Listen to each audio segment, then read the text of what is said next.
kay sir para sa mga magulang na maibigay niya yung tamang payo sa mga anak para makaiwas sa kuwan ng mga doktrina ng CCTV. So, para sa mga magulang, actually, kailangan lang nila talagang subaybayan yung mga anak nila, yung mga nag-aaral ng mga anak nila. Kasi lalo na yung sa kolehiyo, baka nare-report na yan ng mga front organization ng CTV, NPA, NDF. Maraming ganun maraming mga magulang na hindi nila alam kung anong ginagawa ng mga anak nila sa kolehiyo. Pag nandun sila sa eskwela, yung pala, nag-a-attend na ng mga rally. Ganun din ako, nung bata pa ako, nung nasa UP Diliman ako, sumasama ako sa mga rally. Pero hindi alam ng mga magulang yun. Kaya dapat yung mga magulang subaybayan niya mabuti yung mga anak nila. Yun lang naman, very important para mapangaralan sila, ma-remind sila na na mahirap mapasok sa organisasyon na gano'n. Balang araw, baka yung LPA pa sila. Yun ang mahirap, nakakatakot ng LPA. No? Sayang ng future ng mga children natin, mga anak natin. Sayang. So, pangalagaan dapat natin yung future ng natin. Maraming ganun. Sana maliwanagan tayo. Maraming salamat sir. Hindi ako.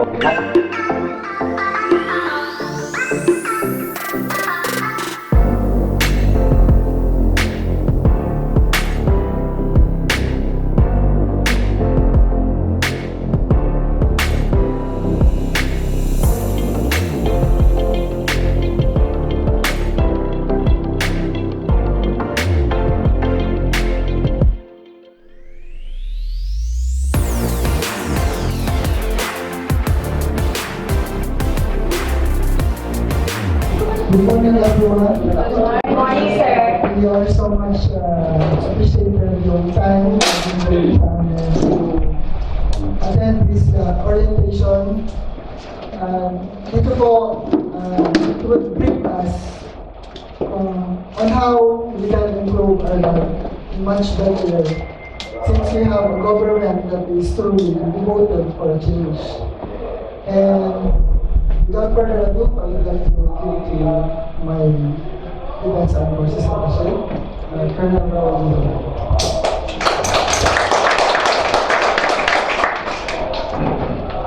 Good morning po sa lahat. Thank you very much for your indulgence. Ako nga pala si Colonel Villanueva, ang inyong Defense and Armed Forces Attaché. I've been here for 2 years and 10 months already. I'll be back in the Philippines by April. Pauwi na po ako. So, kailangan natin itong i-disseminate. Actually, last year pa to. Kaya lang, last year, very busy kami. Yung office namin, every week may bisita from the Armed Forces of the Philippines. So, hindi tayo makasikaso. But now, we will intensify this briefing. Hindi lang sa PhilCom leaders, no, but also the members. Maybe we will include this in the PAOs every Sunday. Pero medyo shorten yung natin para sa mga kababayan natin for their information. Anyway, for so many years, matagal na tayo kami, the Armed Forces of the Philippines, have been waging war against the New People's Army. Matagal, grabe yung experience ko dyan. I was, after graduating from the academy in 1990, I was assigned in Bicol area. Before that pala, sa Central Luzon and then Bicol area, doon ko nakita talaga, doon ko na-experience talaga yung labanan, matindi. Ang dami pang NPAs, no? So, matagal yung labanan doon. I've been there for almost 10 years doon sa Bicol, including Quezon province. And then I was also assigned in Sulu, Basilan, and Central Mindanao, hunting down high-value targets. Mga usayap naman yung hinahanap namin doon.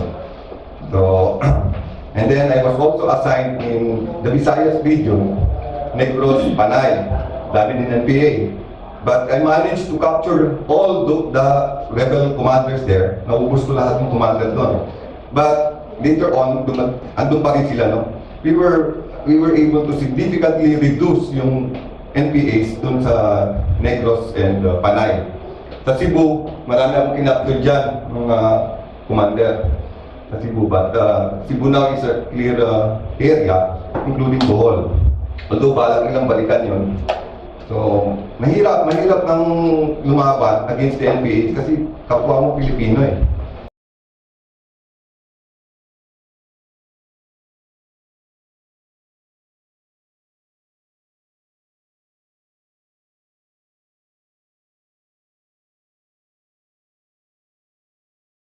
And hindi naman kami ang solution. Hindi lang kami ang solution. Isa kami sa solution.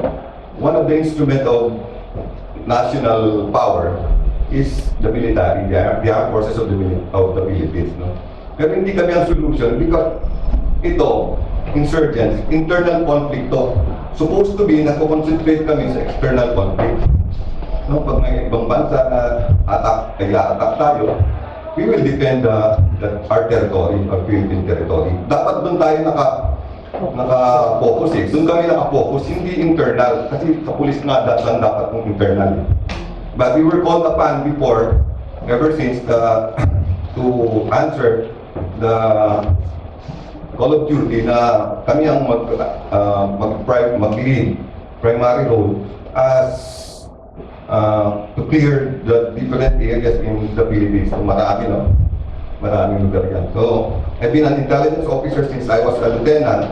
So, yun ang specialty ko, intelligence. So, marami akong experience dito sa CPP, NPA, NPF. Kabisado ko mabuti yung doktrina nila. Kasi dati din akong LFS, League of Filipino Student, nung nasa UP Diliman ako, before ako pumasok sa PMA. So, malalim na rin akong sa LFS. Yung sister ko, na nag-aaral din sa UP Diliman, she was the third country researcher ng LFS. And I was recruited sa LFS. So, 1983, nagdadala na ako ng kabaong ni Marcos sa Mindiola. Dala-dala namin. In-spray nga kami ng yung peta, yung pala yung tubig doon galing sa septic tank. Magmula lang, hindi na ako sumama sa mga rally. But I was indoctrinated. Indoctrinated ako mabuti ng CPP, NPA, NDF noon. Wala pa yung NPA noon sa UP Diliman. Kasi ganun kadamihan sa UP Diliman pag napunta ka doon, you have to belong to some yung mga, baka masabing tunay ka UP. So alam ko yung dalawang mundo, no? Yung pagpasok ko sa PMA, it's a long story. Actually, di ko maalam yung PMA, may PMA pala. Ang alam ko yung Philippine Medical Association. Kasi yung parents ko doktor. Ang akala ko PMA, Philippine Medical Association. May Philippine Military Academy pala. But that's a long story, hindi ko na ikwento sa inyo. But actually, hindi ko intention nung pumasok sa PMA. So, I was indoctrinated sa mga doktrina ng mga CPP-NPA. That's why, even nung sa UP ako, every afternoon, meron kaming tinatawag na discussion group. DG group ang tawag doon. Doon, tinuturukan kami ng doktrina ng Leninista, Marxista, Maoista na doktrina. The Maoist doctrine, Karl Marx doctrine, yung komunisya mismo. Kaya hanggang ngayon, maalam pa rin ang kumanta ng mga kanta ng mga kabila. Kaya minsan may commander akong na-capture. Sabi ko, akala ko matagal ka na sa TIPSAS, pero hindi mo alam yung mga doktrina. Kasi doktrina yan. Kaya madali ko nakukuha yung mga NPA nun, kasi may doktrina sila. Sinusunod nila yon. Ano ba, Sparrow Operation? Alam ko kung paano sila nagkakantat ng Sparrow Operation, paano sila nagpapalit ng mga leadership. Bakit mga babae yung commander? Maraming commander ng panahon noon namin nun, panay babae. Kasi sila yung mga dating mga political officers, magagaling magaling magsalita yan. Sila ang makakalili dun sa leader. Hindi lang yung mga yung mga ibang yung mga babae, mga magaling magsalita. Galing UP, galing Ateneo, Bicol University sa Bicol. Bicol University sa Ateneo Dinaga. Okay? So, when President Duterte won the election, create ang government natin yung National Task Force to End the Local Conflict. the local armed conflict, or NDNT ELCAC, against the communist terrorist groups, international solidarity works. Ito yung bukod dun sa Pilipinas, yung ISW, International Solidarity Works. Usually, pinag-aralan ko ito mabuti.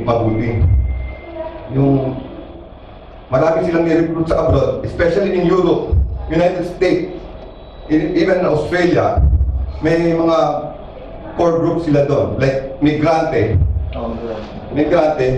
nakakuha ng mga pera yun. Malaking pera na kukuha, no? Kasi very generous ang ibang governments eh. Pinapadala nila yung pera. When we captured in 2011, Rowena Navarro, babae yun. Siya yung finance ng region. Nakuha ko sa computer niya, lahat yung transactions ng pera, about $900 million. Visayas lang yun. $900 million. Even sa UNICEF, nakakuha sila ng pera, nagsusulisit sila ng pera using project proposal. Papel lang yun. Pipicturean nila yung mga maralita, mga pobre, ipapadala doon sa mga NGOs, non-government organization. Eh, mababait itong mga Australians, mababait itong mga Scandinavian countries, Switzerland, Netherlands, yan, nagpapadala ng pera, New Zealand. Papadala ng pera, pinapadaan pa sa DA, kunyari, para legal na legal, DA. Pero hindi nila alam yun na ginagamit ng komunista. Ano bang doktrina nun? Ang doktrina nun, hatian yan, 70-30. 70% sa armado, 30% doon sa project. Pero actually, walang project na nagagawa. So there are about 250, I found out, there are about 250 NGOs from all over the world supporting the CPP-NPA unwittingly. Hindi nga nila alam ng mga NGOs na to ginagamit yung pera nila para sa armadong pakikibaka. Okay? So, at least maliwanagan tayo. At least dito sa Israel, okay dito ang mga OFW natin. Walang ganun. Unlike sa Saudi Arabia, may migrante doon. Hong Kong, malakas doon. US, yung bayan, malakas doon. Including yung mga Gabriela. So, marami nga bumoto pa rin dito. Nung I found out, marami pa rin bumoto dito about doon sa their cleaning group. No?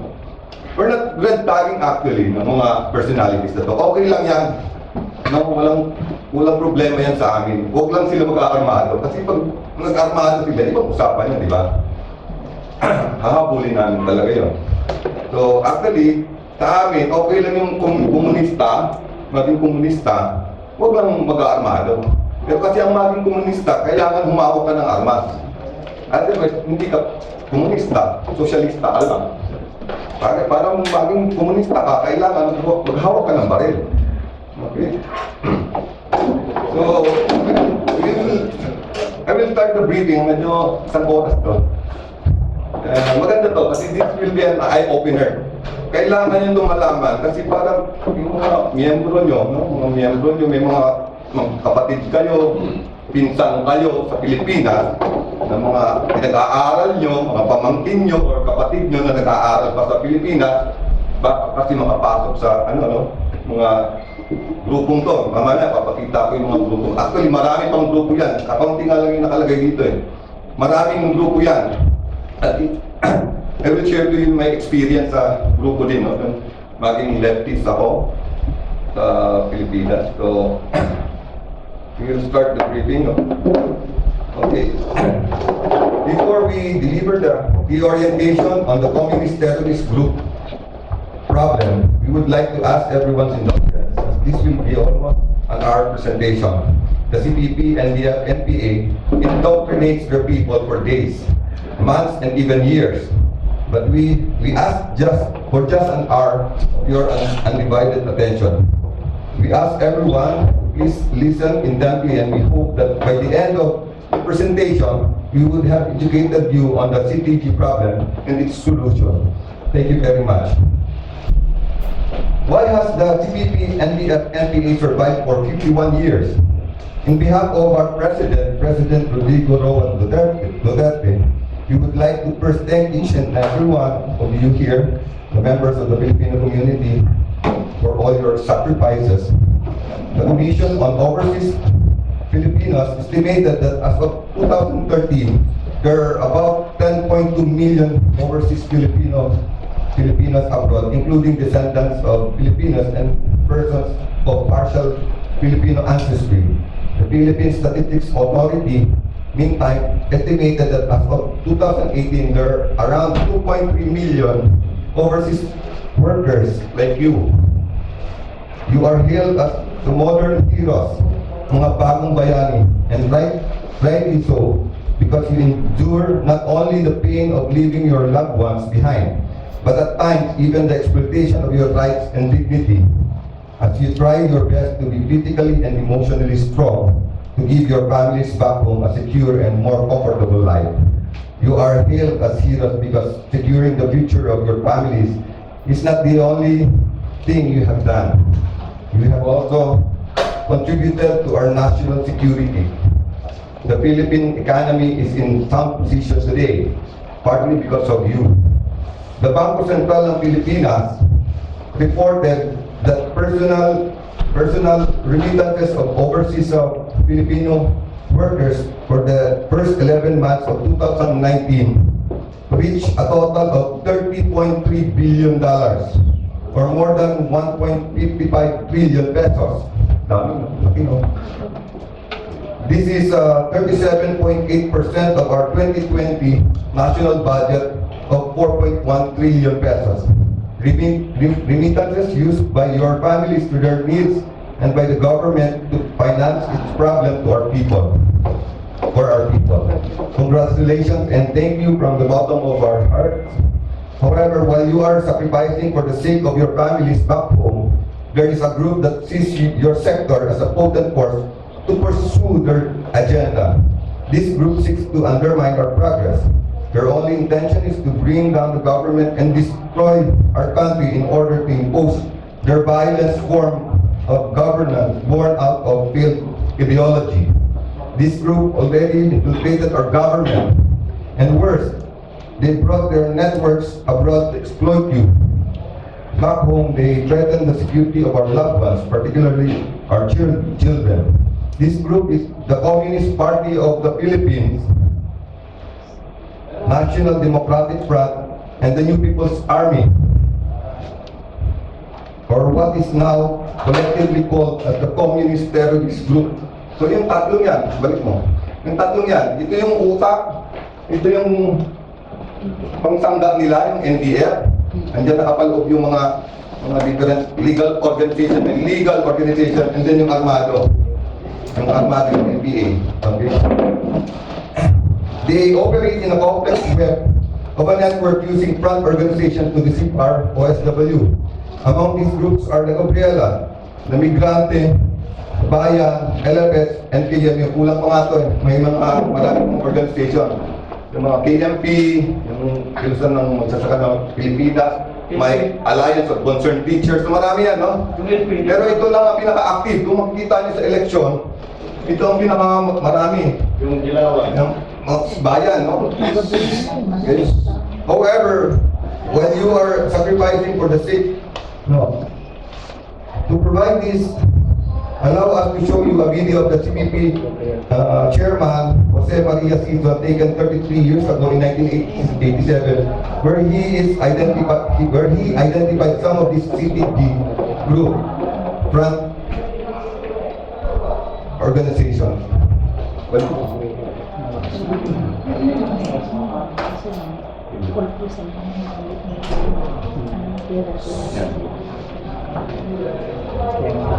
So ito yung evidence. There are three processes by which the Philippine Revolution is to be advanced. These include the building of the Communist Party of the Philippines,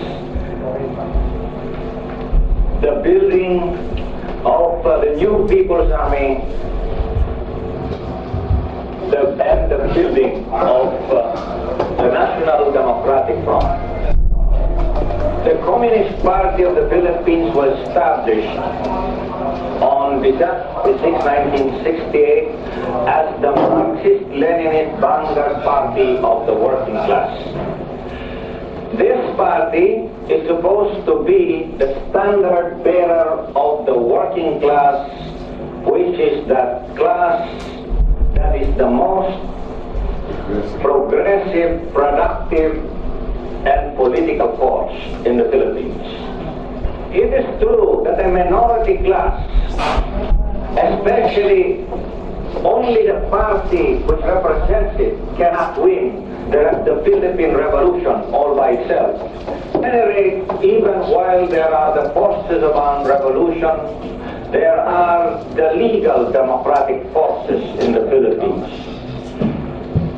The biggest of these is Bagong Alyansang Makabayan, or Bayan in short. It has a membership of more than 2 million members in more than 1,000 member organizations. Its biggest component organizations are Kilusang Mayo Uno, which is the labor center, the Pambansang Kilusang Makubukid, which is the Kilusang Makubukid ng Pilipinas, or KNP, Gabriela, the Women's Alliance, League of Filipino Students, Alliance of Concerned Teachers, Cadena, and so on. Marami yan. As I have earlier pointed out, Partido ng Bayan, founded last August 30 and 31, was an outgrowth of Bayan, the big coalition.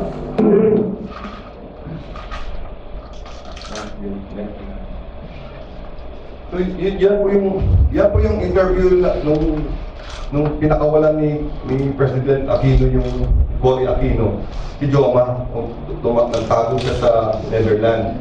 Tapos nagpa-interview siya, kasama si Mrs. Dilima, yung taga-Bicol na dating pasyente ng mother ko. May sakit. So, napagalingan ng mother ko. Anyway, we would like to acknowledge our Consul General, Dandy Alcantara.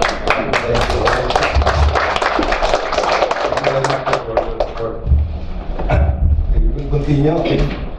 Haba to. Yung nakita nyo, maraming organizations yan. Hindi lang yun. Dumami pa yan. Yung NPA noon, dumami in 1986 during the time of Cory Aquino, umabot ng 26,000 sila. Armed combatants, no? Then, armado yun. Wala pa yung NDF organization, yung support nila. Support doon sa white area, red area sa bundok. Wala pa yung ano nila, yung ibang organization. Okay? So the Communist Party of the Philippines was established on December 26, 1968.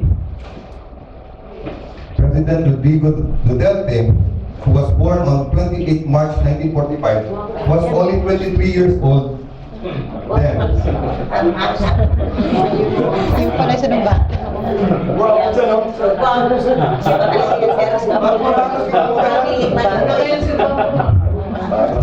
Well, Secretary of Department of Foreign Affairs, Donald Lopez Gonzales Jr., who was born on 15 November 1948, was only 20 years old then.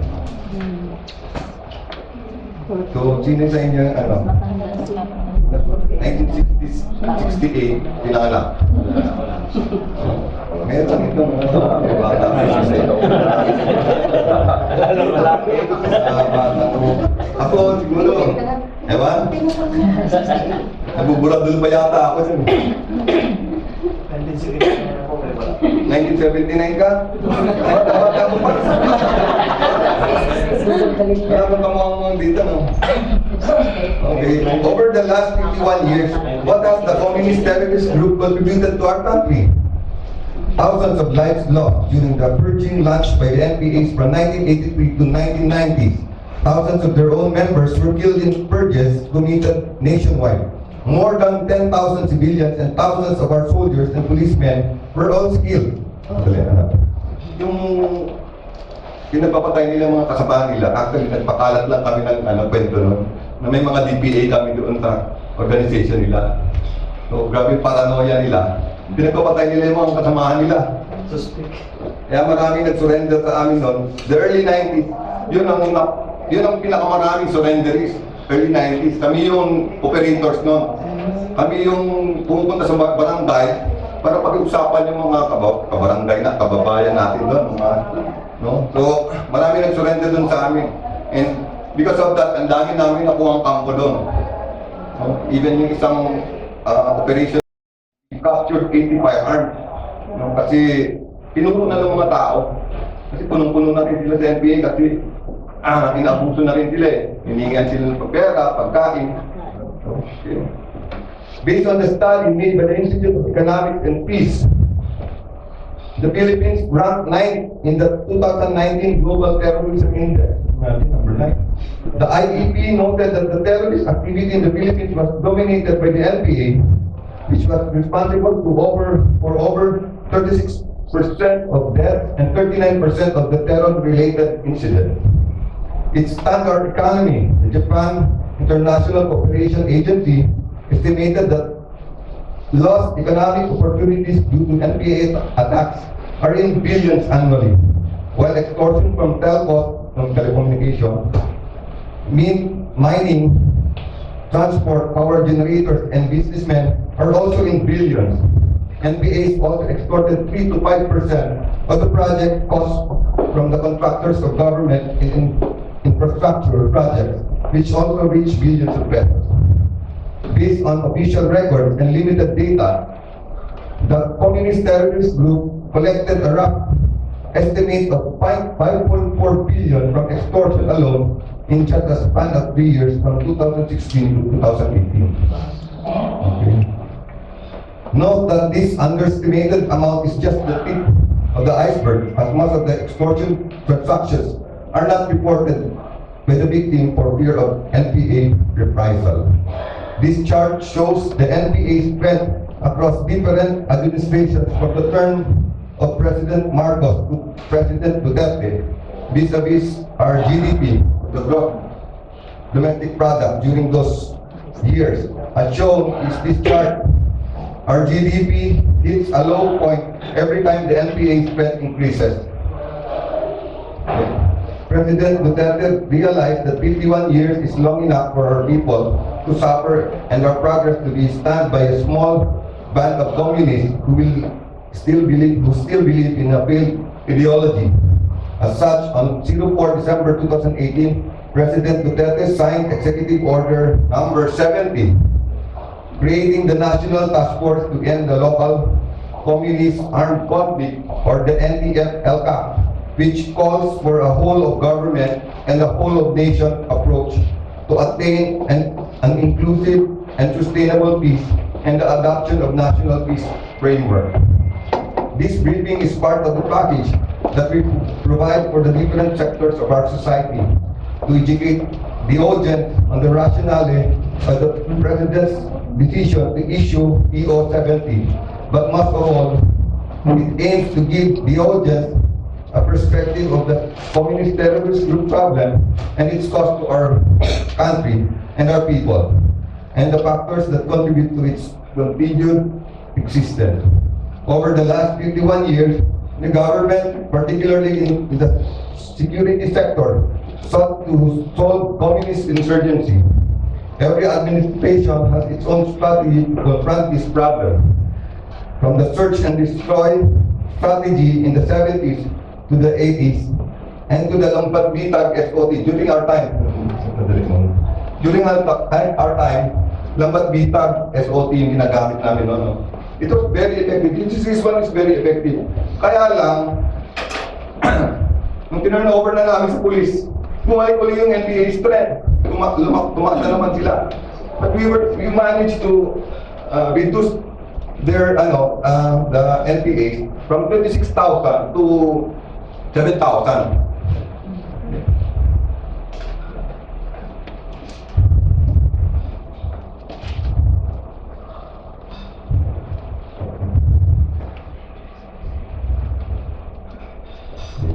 So So did we succeed? Obviously not. While there have been times in the history of communist insurgency that we were able to bring down its strength, the NPA was never totally defeated. Why did we fail to finish them off? To answer this, please allow us to show you some of these documents that were published by the communist terrorist group as such. Number one, ito nabasa ko na lahat yan.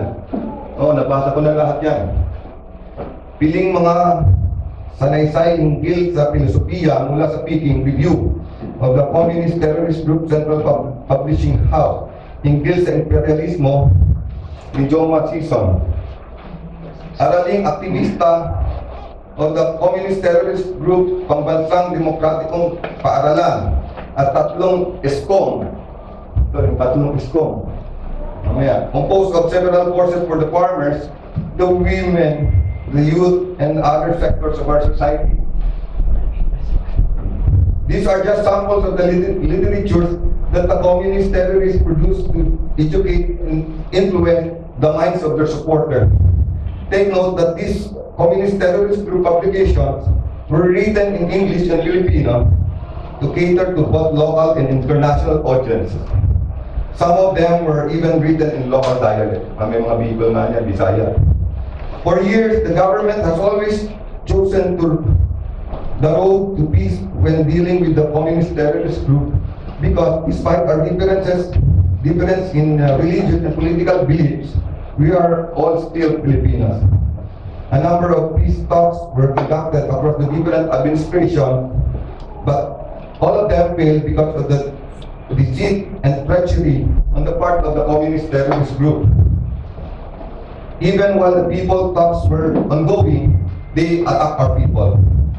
They burned plantation equipment, murdered indigenous people leaders, ambushed our security forces, sabotaged government projects by burning construction equipment, extorted money from contractors, businessmen, and establishment, and worst of all, they continued to recruit and kill our children. This impunity to kill left the government with no other recourse but to suspend and eventually terminate it. The communist terrorist group only took advantage of the people talks to support their organizational, political, and army build-up. Please allow us to provide this through the statement of Luis Halandone, a disillusioned former Catholic priest turned atheist, who was the chairman of the NBF negotiating panel and a CPP Central Committee member based in Europe. We see that peace negotiations are another form of legal struggle, which is possible to be used by the revolutionary forces in order to advance the revolutionary armed struggle and the revolutionary mass movement.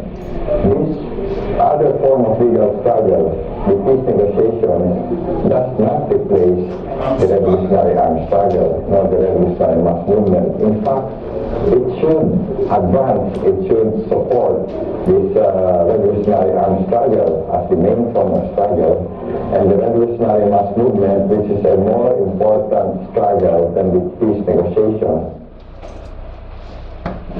So, so Luis Halandone, dating pare yan ng NPA. Yung asawa niya is dating Madriata. So, pinakita niya, di ba? Sinabi niya, di ba? Sinabi niya yung armed struggle ay yung armed struggle kasama talaga sa revolutionary objective. As you have seen, the communist terrorist group pretends to talk peace, but all they really want is war. For them, peace talks is just a mere strategy to advance their ultimate aim, destroy our democracy, and establish a communist form of government. The communist terrorist group focused its recruitment in two sectors: the youth and the student and the indigenous people. Record shows that 70% of the NPAs are IPs, and they are using their ancestral lands as terrorist camps. So, madami ito sa Eastern Mindanao. Worst of all, they set up schools and indoctrinated IP children and the communist terrorist group doctrine and murdered IP leaders who, yung mga lumats to, yung mga IPs, who resist them. Please allow us to show you a short video clip of the actual testimonies of the IPs who went to the United States and Europe to tell their stories.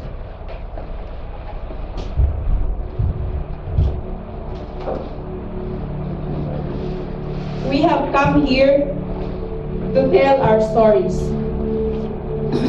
The truth about the situation of the indigenous peoples in the Philippines, and to seek your help in addressing our very serious problem, the scars of communist terrorism. We are here because the greatest weapon against deception is the truth. Nearly 1,000 of our brave leaders were killed simply because they did not follow what the communist terrorists wanted. Our women were raped. Our culture was subverted. Our resources were plundered. Our peaceful communities were destroyed, forcing us to seek refuge elsewhere.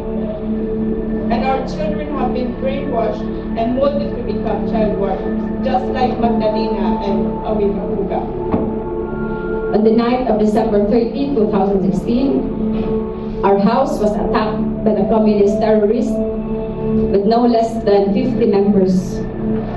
They brutally killed my father, my uncle, and my 17-year-old relative. As the youngest daughter, I never imagined this, that my father will expire through this inhuman act of the New People's Army or the communist terrorists. My father only led the community towards realizing the tribe's dream for a peaceful and developed ancestral domain, who gave the communist terrorists the right to kill a person or anybody else. Sana po sa mga kababayan natin, ng mga Pilipino na nandito, tulungan niyo po kami. Ibig pa sa akong ginong ganina, pila pa ka kinabuhi ang among sakripisyo, o pila pa ka dugo ang kailangan na mo ibuwis para maudang ang tanan. Tao po ni, nagkakinahanglan ng respeto.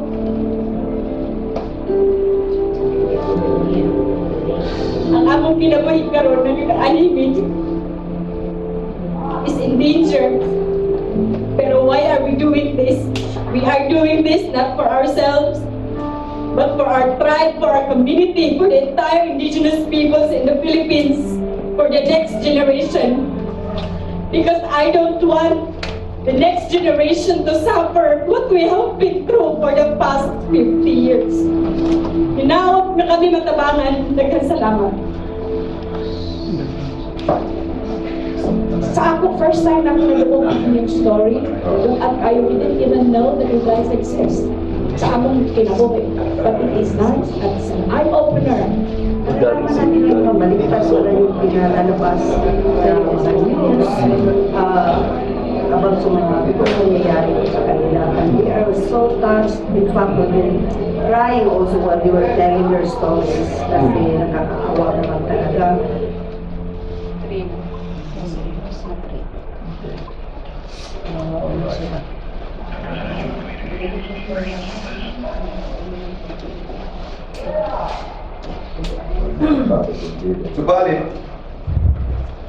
Subalit saan ba talaga nila tayo dadalhin sakaling ang communist terrorist group ay magtagumpay? Balikan po natin ang karanasan ng ilang bansa na sumubok yakapin ang ideolohiyang ito. Germany, which for years has been a divided nation between the communist East and the democratic West through the Berlin Wall. Since 1961, when the wall was erected it served as the physical representation not only of the division of Germany, but of Europe because of communism. But on November 9, 1989, the Germans tore down the Berlin Wall, symbolizing the collapse of the communist regime and their rejection of the ideology that caused the death of thousands of their people, especially in East Germany, suppressed their freedom and plunged their country into poverty. Cambodia also experienced how it is to live under the rule of the godless communist ideology. Godless. Godless. Kasi nasa ano yan eh, nasa international eh. Kinakantayan ng mga NPA, walang maaasahan ba't halaman o manunubos sapagkat ang kaligtasan na sa ating pagkilos. Very ano yun, no? Very, ano yan, tinuturo talaga yan. Walang maaasahan ba't halaman o manunubos, di ba? Sinasabi nila. Kasi pagka naniniwala tayo lang sa Diyos, hindi ka makakagawa ng mga bagay-bagay daw na ikakabagsak ng presenteng bulok na sistema. No? Ganun kalalim yung mga tinuturo na yan. Walang maasahang... Even nga nung nasa UP ako, alam niyo yung ano, yung kantang makabayan, ibon man may layong lumipas. Di ba? Imbes na lumuluha, di ba? Bumibigla, pinalitan namin yon. And we composed 2 stanzas. Dinagdagan namin yon. Walang maaasahang ba't halaman o manunubos. No? Dinagdag namin yon. Tapos may dinagdag pa kami, 2 pa pala. 3 yun eh. Kay hirap mabuhay sa sariling bayan kung ika'y alipin ng mga gahaman. Ang bayang sinisiil bukas ay lalaban din. Ang silang ay pupula sa timyas ng paglaya. Ibon man may layong lulib. Yun. So, yun ang kinakanta namin noon. Talagang godless yun. Godless yun. Hanggang ngayon, kahit yung ibang mga rebelding mga top leaders nila nakakausap ko, nagugulat sila sa akin bakit alam na alam ko kesa sa kanila. No? Kasi yun ang turo nun. Yun ang turo mabuti yun. So, godless, ano talaga sila. So, in Cambodia, there are estimated of 1.7 to 2.4 million people were murdered by the Khmer Rouge of Pol Pot, a Cambodian communist revolutionary who followed the Marxist-Leninist thought. Dami nilang pinatay yan. In the Philippines, allow us to show you the faces of their victims. Most of them youths who lost their bright future, a number of them, even their lives. Josephine Ann Lapira, 22 years old, a doctor aspirant of the UP who joined the NPA believing that taking arms instead of being a doctor is the way to help the people. Josephine was killed during an encounter with military forces in Nasugbo, Batangas on November 28, 2017. Miles, maganda pa to, Miles Basim, 21 years old, having the limelight with her mugshot when she was arrested on March 3, 2018 in Negros Oriental. Okay, mga tao pong nakaka-capture nito eh. Miles is a mass communication graduate of UP Cebu. Kadamihan ng kadre kasi sa Negros at Karapanay, galing Cebu. Mga eskwelahan doon sa Cebu. John Carlo Alberto, a veterinary medicine student at UP Los Baños, was killed on 14 February 2019 during an encounter in Louisiana, Laguna. Cindy Terrado, 28 years old, killed on 15 April 2019 during an encounter with the military in Tagum City, Davao del Norte. She was a student of the Assumption College of Davao when she was recruited to the NPA and was the secretary of a guerrilla front of the Southern Mindanao Regional Committee when she was killed. Imagine sa probinsya hawak niya. Aljun Tamayong Cardenas, a criminology student at the University of Eastern Philippines who went on immersion with the NPA. He was left behind by his supposed comrades during the failed attack at the Victoria Municipal Police Station in Northern Samar on 28 March 2019. mothers like Walida Ali, whose 4-month-old baby was killed when the NPA ambushed PNP elements in Bukidnon on 10 November 2017. Inambus nila yung polis, yung balik mo. Inambus nila yung polis, nadama itong civilian na dumadaan doon. Patay yung baby.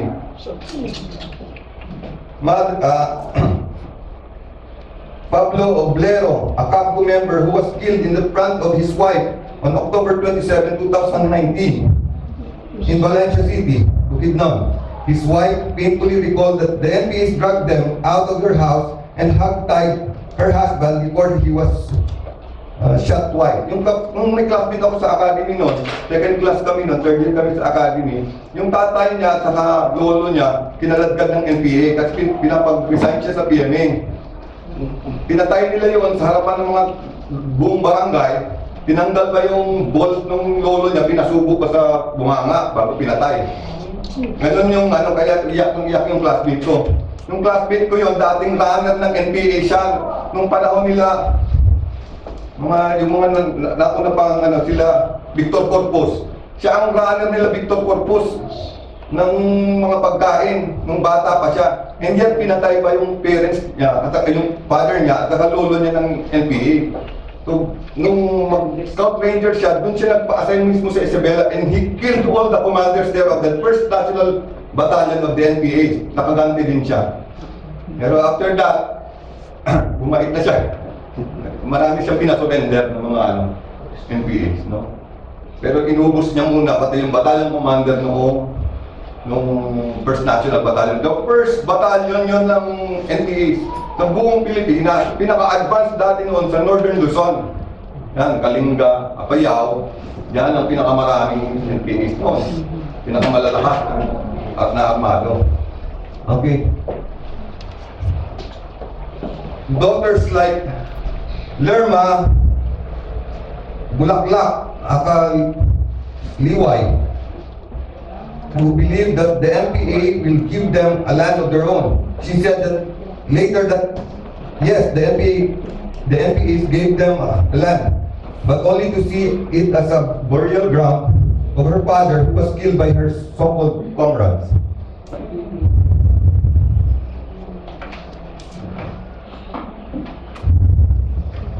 Marami yan instances na ganyan, mga NPAs, yung mga kapatid nila pinatay ng mga kasamahan nila din. Maraming ganun kwento. And who will forget the infamous Digos Massacre? Ay, ito pa pala. Yan. Ito yung latest to. This year lang to na-capture itong apat na to. Oh, like si Mira Dalia, UP Tacloban, the other one, reporter pa, journalist. Kasama siya, may armas na at nagkagranado na nakuha sa kanila lately. UP Tacloban, ito na naman. Ito marami pa. Tayo ng future ng mga kabataan na to. So, i-remind yung mga anak nyo, mga pinsan nyo, nasa kabila, na naging leftist lang. Kasi kaunting-kaunti na lang madaling i-recruit yan. Nung LFS ako noon, ang kailangan ko lang, mag-immersion ako sa kampo ng NPA. Pagka nakatapos ako ng immersion, 3 months yan, summer usually yan, 3 months, immersion ka, kasama mo yung NPA na naglalakad-lakad sa bundok. Pag after 3 months, manunumpa ka 3 beses, miyembro ka na ng NPA. Napakadali nun. Kasi pasama-sama ka malaki yung mga kabataan, sama-sama sa rally. Maraming ganon kalibro. Galing Cebu, nag-immersion sila. So sasabihin nila, ano naman yan, kakawang-gawa lang daw sila, pero actually kasama nila armado. Minsan, na-encounter namin yung karapatan. Yung karapatan, namatay siya, may dala-dalang M14. Kahit nung dati, legal pa siya, na ando siya sa Dumaguete, dinuduraan niya yung mga sundalo, hindi siya pinapansin ng mga sundalo, hindi siya pinapatulan ng mga sundalo. Pero nung sumampa siya sa NPA, na body count kaagad siya sa encounter, tinamaan siya kaagad. M14. May dala-dala ng baril na M14. So sayang, no? Kasi sayang yung yung future na nun. Okay. And who will forget the infamous Digos Massacre? Ito yung sa Davao, di ba? when on June 25, 1989, in a small village in Ranao, Digos, Davao del Sur, 40 churchgoers, many were children, were massacred by the NPAs while attending Sunday service.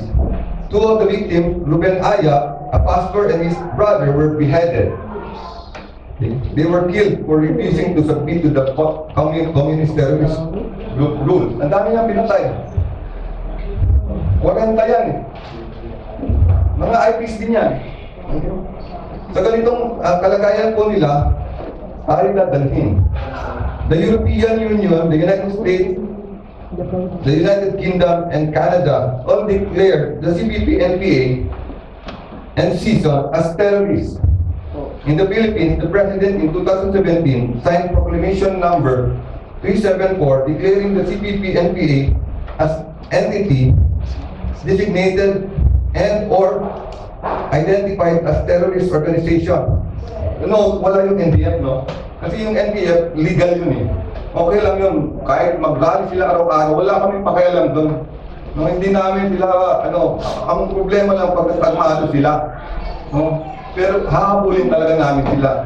So, minsan, nasa watchlist na sila kasi pag alam na namin yung tao, partido sa kilusan, halimbawa sa Ligong Pilipino student, may underground yan, yung kabataang makabayan.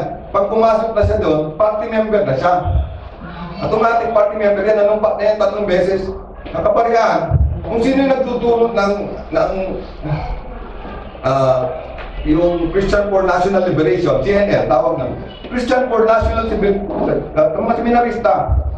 Usually dati anong tuturo na yan sa kabila, yung sa civilian, nasa kabila.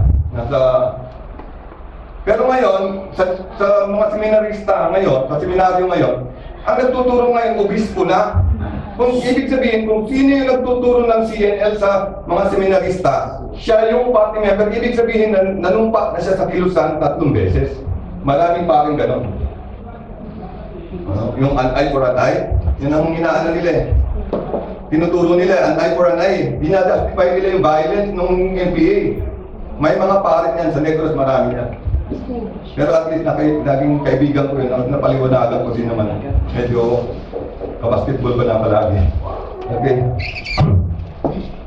So, despite this step, it is disheartening to see that the communist terrorist group continue to deceive our people. How was the communist terrorist group able to deceive our people? The communist terrorist group used the technique arouse, organize, and mobilize. Ito yung palagi, arouse, organize, mobilize. Okay? Pag may issue, gagamitin nila yung issue. No?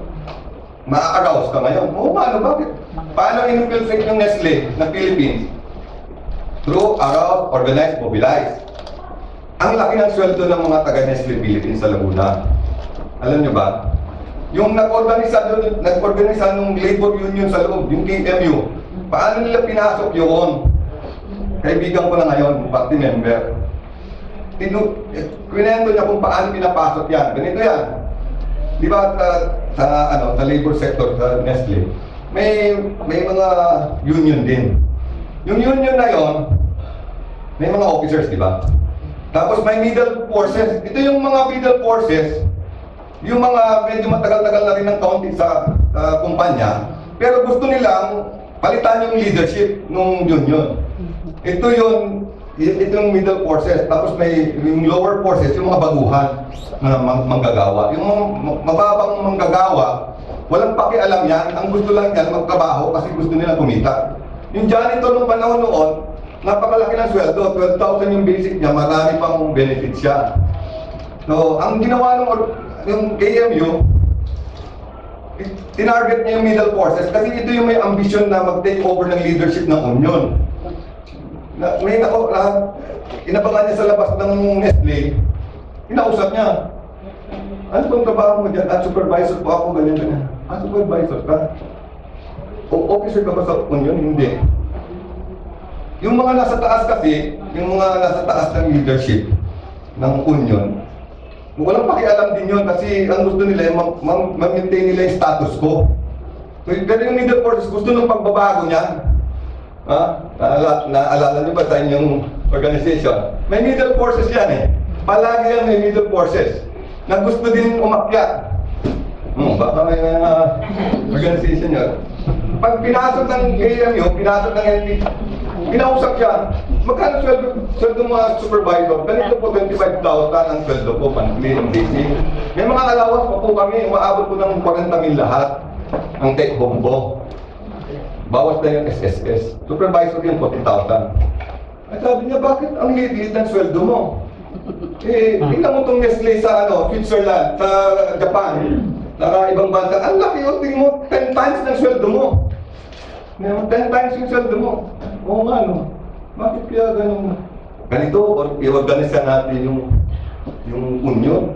Palitan natin yung mga leaders ng union. Kasi wala man silang ginagawa. Hanggang gusto lang nila, kasi sila yung leader, gusto lang nila, sila lang manatili.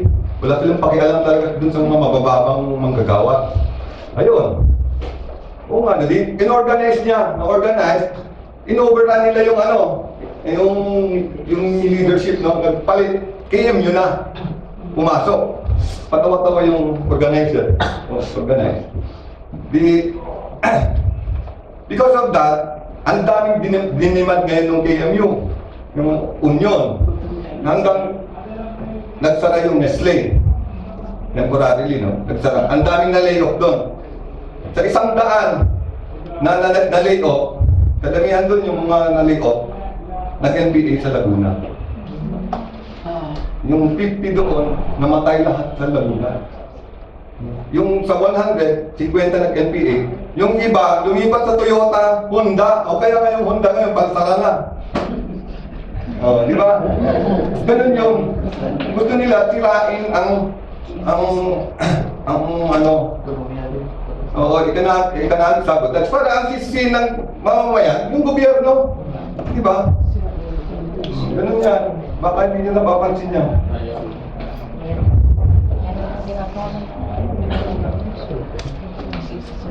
Okay. So, kaya i-arouse muna, no? Tapos i-organize yan. And then mobilize. Pag na-mobilize mo na yan, magagamit mo na yan sa mga rally-rally kung saan naging violent. Pwede mo nang patampahin yan sa kilos ka armadong pagkibaka. Okay? Madali na yon. Ang tawag naman doon, pag na-armado na, hindi na arouse, organize, mobilize. IP works na. No, ideological, political, work, organizing work, ideological, political organizing. Ang doktrina doon, medyo mataas na level na. Okay. So the basic course they designed is the general mass course. It starts with the statement, mayaman ang Pilipinas pero naghihirap ang sambayan ng Pilipino. Why? The communist terrorist group claims it is because of the three ism. Ito, matagal kong pinag-aralan dito. Bureaucratic capitalism. Mga kapitalista sa atin, di ba maraming mayayaman kapitalista? Which is, kung titignan mo, totoo naman, maraming mayayaman. At kakaunti yung mayayaman, pero maraming mahihirap. Di ba? Negros. Daming hasyendero. Kakaunti yung Kaya daming nag-GITNA. Alam mo sa Negros, yung sa Canada, doon kumikita lang ng 50 pesos a day. 50 pesos a day. Tapos politiko pa yung hasyendero, yung amo niya. Siya pa yung nasa siya yung mayor o gobernador. So, legitimate issue yan. Legitimate issue yan. Kaya yan ang kinakapital ng kabila. Kaya gusto nila violence. Pwede naman pag-usapan, di ba? Pero ngayon, maganda yung sa experience kasi sa Iloilo. Yung Iloilo, very successful yung agrarian reform doon. Kaya wala masyadong NPA. Kung makita nyo doon sa Iloilo, wala na mga kubog-kubog na bahay. Ano yung mga concrete na yung mga bahay nila. Kasi there was a third party study na yung mga nabiliyaan ng lupa nung panahon noon, ng agrarian reform, they earn now 6 times than when they were tenants. Dating tenants sila, nabiliyaan ng lupa, and they earn now 6 times than before. Okay. Bureaucratic capitalism. Feudalism. Yan. Yan sa Negros, feudalism daw yun. May mga parang slaves. Okay. And US imperialism. Yan. Hanggang ngayon, sinabi na nga ni Duterte, wala na tayong BFA. Pinalayas na nga natin yung US bases na Pilipinas. Ito pa rin ginagamit na issue, US imperialism. Tuta daw ng si President Duterte. Lahat ng presidente natin, binansagan ng mga kabila na tuta ng US. Tinanggal na nga natin yung US bases, di ba? Wala na ang issue dapat eh. They define bureaucratic capitalism or bucap, and the capitalist is also the bureaucrat. In-explain ko na sa inyo, yung mga kapitalista din sa atin, yung mga negosyante. Yan, yung mga kapitalista. Citing the bucap, they state that the bureaucracy will never pass a law that will favor the poor, but only themselves. Kaya maraming di ba? Politiko, mga businessman, di mga... As such, when the bureaucrat owns the land, he will never give it away to the farmers, and they can call upon what they refer to as the PASIS, AFP, and PNP, which is not true. Ginagamit daw kami ng mga kapitalista para palayasin sila ng mga pulubi. Hence, who will protect the farmers? The NPAs pretend to be their protectors and justifies the communist terrorist group call for armed uprising because the bureaucrats, the US imperialists, and the landlords will never give up their wealth. By the time the GMC is done, the listeners, including you perhaps, are now convinced that the only solution is armed struggle or armed uprising. But it is also, is it really the treason that is the cause of poverty? Is this true? To answer this, let me cite a story entitled The Baboy Story. Baboy Story din. Si Pedro at si Juan bumili ng biik. Ang daming biik yan. Okay. Pareho nilang inalagaan, pinakain, pinataba at pinalaki. Malapit na kasi ang piyesta sa lugar nila. Iba parang sa Quezon, ganyan. Alaga ng baboy. Para sa piyesta. Nung magpiyesta, kinatay ni Pedro at ni Juan yung mga baboy nila. Itong si Pedro, pumunta sa bayan, nangutang ng pangsahog at alak. Kasi piyesta, so nagsaya si Pedro, nag-inom sila ng barkada niya, pulutan niya ang baboy na pinalaki niya. Okay. Ito namang si Juan, iba. Nagpunta sa bundok, kumuha ng kawayan, nilitsyon yung baboy. Dahil piyesta, binenta niya sa mga kapitbahay niya ang litsyon niya. Kinabukasan, ano lang nangyari? Si Pedro, lasing, baon pa sa utang. Si Juan, madaming pera mula sa pinagbentahan niyang baboy. Part ng pera binili niya ng 2 pilik, napapalakihin niya para iluto at ibenta ulit. So, bakit mahirap si Pedro? Dahil ba to sa bureaucrat o sa mga kapitalista, sa feudalismo o imperialismo? Hindi. Mahirap si Pedro dahil kay Pedro mismo. Di ba? Ang sagot sa kahirapan ng sambayan ng Pilipino ay tayo mismo. Yan. Kayo ay hindi katulad ni Pedro, di ba? Lalo na kayo. Kasi nagtatrabaho kayo, nagsasakripisyo kayo dito, di ba? Kobo ng sakripisyo nyo. Subalit, may iba tayong kababayan na katulad ni Juan. Tamad at pag nagutom, mag-aaklas. Okay. For a long time, we believe that communist insurgency is a military problem. The government has around 392,000 capable and superior army, police, and auxiliary forces. So, ganyan karami tayo, 392,000. Ulang pa nga eh. Yung EFP, 140,000 lang. No? So, ang ratio, compared to the NPAs, 4,106 regulars, or a ratio of 95:1 in favor of the government. So, madami, no? But despite the overwhelming number, communist insurgency is still far from over. Why? The communist terrorist group was never totally defeated because in the first place, insurgency is not only a military problem. So hindi lang military problem yan. Kaya minsan nga sa dami ng trabaho ng military, hindi nila nagagampanan yung we're doing everything except our primary job. No? Kasi like yung DA, hindi nakakakit sa bundok para mag-vaccine ng mga cattle, ng mga baka, kalabaw. Sa amin pinapadala nung may mga bed lang ng mga officers, sila yung nag-administer ng mag-vaccine. Kasi ayaw nilang makiat sa bundok. So, ayaw nilang magtrabaho. So kami, ang nagtatrabaho lahat. O yung kalsada, halimbawa, pupunta pa namin si Mayor, ano mga kalsada yung papunta dun sa barangay, layo-layo.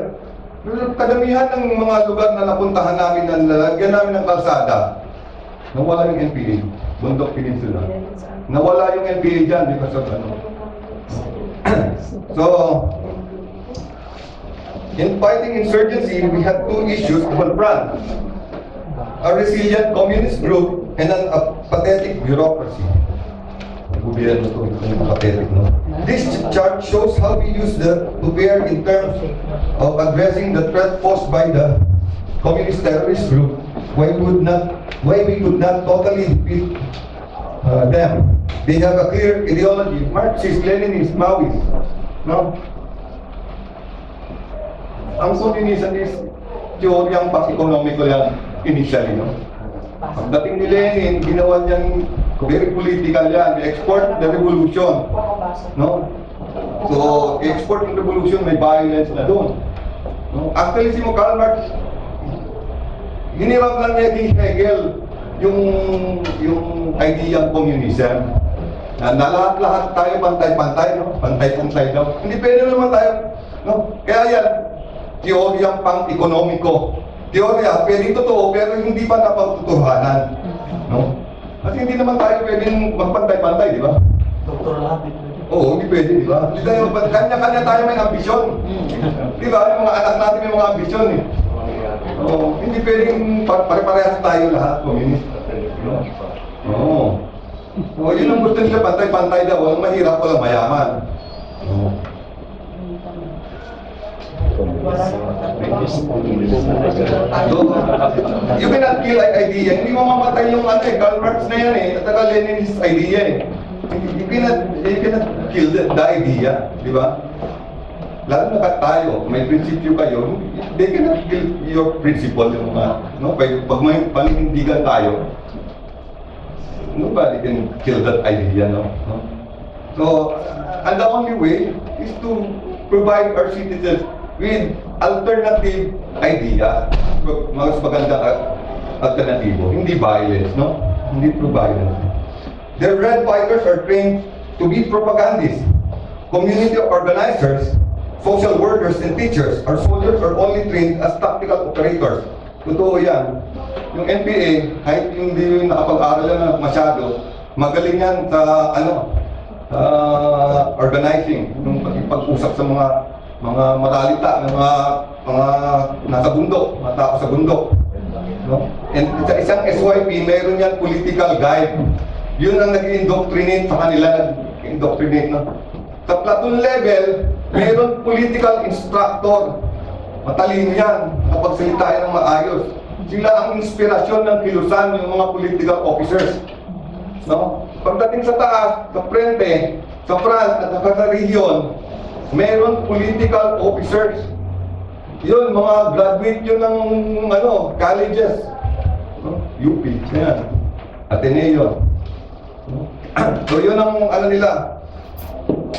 So, magaling sila mag-organize. The local government unit and the bureaucracy have the resources but do not have the commitment to use these resources to support security. The communist terrorist group has limited resources but fully supports the CPP-NPA. Okay, mga local government units natin, mga mayors, no? They are masters of agitation, organizing, and mobilization, indoctrination, and propaganda. We practically don't have information campaign programs. before, no? Before. Ngayon at least meron na tayong campaign programs. That's why we are disseminating this, no? Hanggang dito sa overseas. Inaano natin pa. Meantime, if a worker in the embassy is involved in graft and corruption or fails to attend to the concern of an OFW, the migrante, actually ito hindi ito sa nangyayari sa atin dito sa Israel, no? Sa other places, no? The migrante or Gabriela will come in pretending to fight for their rights. These failures fuel the frustration of the people and keep the communist terrorist group call for revolution alive. The fight against corruption is a major pillar of the Duterte administration, and the President emphasized this from the very start of his term. However, 3 years into his term, he renewed his call to fight corruption, as he sadly lamented that corruption continues and immaculates the courage we need to sustain our moral recovery initiatives. Subalit hindi lamang po ang gobyerno ang may pagkukulang kung bakit natili ang communist terrorist group sa loob ng 51 taon. At ito po ay dahil sa salitang apathy. But what is apathy? In simplest form, we define apathy as walang pakialam. Yan, walang pakialam. Bakit tayo walang pakialam? Kasi ang ugali ng Pilipino, huwag mo lang ako pakialaman, hindi rin kita pakialaman. Okay? Kaya kahit may pumasok ng NPA sa barangay natin, hindi tayo makikialam kasi baka madamay pa tayo. Marami yan. And we understand them sometimes. Actually, we understand them. Kasi takot lang eh. Takot. Ang masama pa, bilang OFW, nagmiyembro pa tayo sa Gabriela o migrante. Marami dito sa Hong Kong. Marami dito sa Hong Kong. Even in Qatar. Sa Qatar. No, sa Italy, di ba? Marami na migrante. Dahil wala tayong pakialam. Okay? Hindi natin alam na kapag sumapit tayo sa kanila, para tayong nag-aalaga ng buhayan. Ito yan. Sa una, papakainin ka, papakainin lang muna natin ang sitio kasi maliit pa. Pag medyo lumaki na, bibigyan na natin ng isang buong manok, tapos baboy. Hindi na naman si baboy. Pag wala na tayong maibigay, kukunin na niya ang anak natin. Pati tayo. At di na tayo makakalaban kasi masyado na siyang malaki. The brave General Antonio Luna once uttered the most disheartening statement that describes the status of our society. Mga kapatid, meron tayong mga malalaking kaaway kaysa sa mga Amerikano ang ating sarili. Sa abroad daw, ang kalaban ng kapwa ng Pilipino. Kapwa Pilipino din. Tama ba? It has been decades since General Luna uttered these words. But sadly, this is still the same problem we face today, which the President emphasized in his last SONA when he said, the enemy face to face, and sadly, the enemy is us. Ang sariling ito ay hindi lamang po para sa gobyerno, kundi para rin po sa ating lahat. Therefore, unless we accept the fact that we are all part of the problem, we will never move forward. Unless we make a stand and together decisively and finally address issues of communist terrorism, we will just pathetically continue to watch the communist terrorist group eat away our young, destroy our families, and rob our children of the bright future that they deserve. Our campaign against the communist terrorist group problem is now anchored on good governance, patriotism, and values enhancement that now involves the whole segment of our society. Lahat po tayo kasali dito. Kaya nga tawag dito, whole of nation approach. Hindi lang whole of government approach. But whole of nation approach, kasama tayo dito, mamamayan, we should be very responsible for our future. This chart shows the NTF 70 framework to to end the local communist armed conflict, the foundation of our strategy against communist terrorist group is good governance. Good governance, no? Dapat sa gobyerno. No? As the President said, magtatrabaho lang lahat sa gobyerno na talagang trabaho from the heart. The government will function on its own. Wala nang trabaho militar. Wala nang kalaban. We are now employing a whole of government approach. So, hindi lang laban to ng Armed Forces of the Philippines, pati yung ibang agencies, no? Pati nga DFA, nakatasan na rin, di ba? Yung mga DOH, no? Kasi minsan palagi ko pinapakit sa mga barangay, puntahan mo yung barangay. Ikaw yung health officer dyan eh. Puntahan mo, kailangan akyatin mo yan. No? So inaakyat niya palagi. Kasi itong nawawala sa atin, sa mga barangay, mga malalayang ano, hindi napipil ng kababayan natin na may gobyerno. Totoo yan. Totoo yan.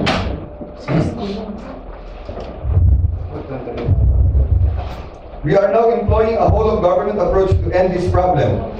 While the security forces continue to address its armed component, our focus now is to ensure the delivery of the basic services to our people by mobilizing all government instrumentalities for one purpose alone, to serve the people. As the President said, our people deserve effective and responsive government services. They deserve nothing less. A critical component of this framework is our people. Okay?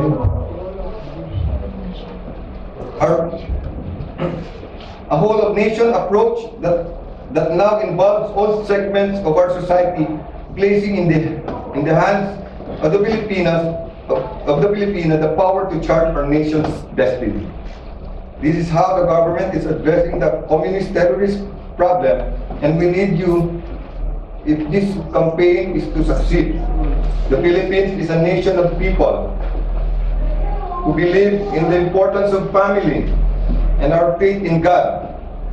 Recently, millions of Filipinos saw how the communist terrorist group destroyed families as several mothers shared their grief, their pain, and the fear they are going through because of their beloved children were recruited by the communist terrorist groups. Sige, papayagan na kita mag-rally-rally kasi kakapuranin lang talaga ang anak bayan na yan. Sige, sabi ko, sumunak mag-aral ka lang, papayagan na kita dyan sa pinaglalaban mo kung ano may pinaglalaban mo. Kailangan ako po bali isang taon na po kasi wala kami communication. Hanggang sa nakita ko po sa gilid yung anak ko, ano na po yung mga kasama niya, mga nakakabuli ko ng mga anak bayan.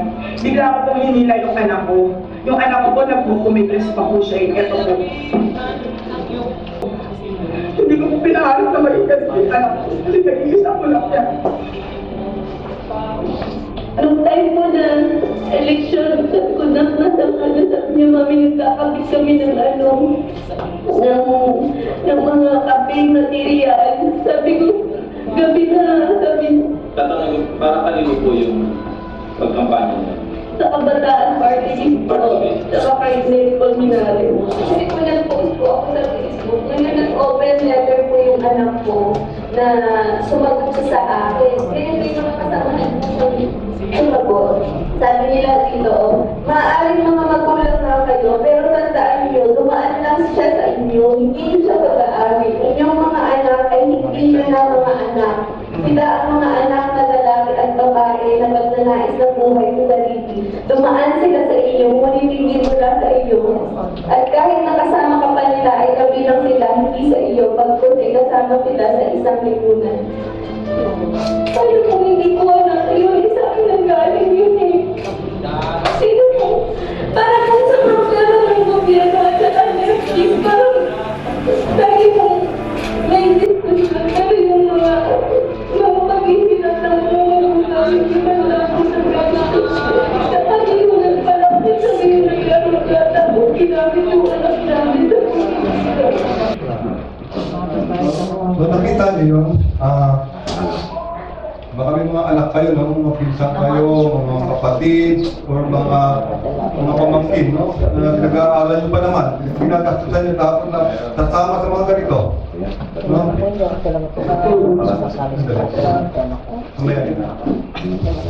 Nasasama sa ganito, no? May pinsan ako mismo.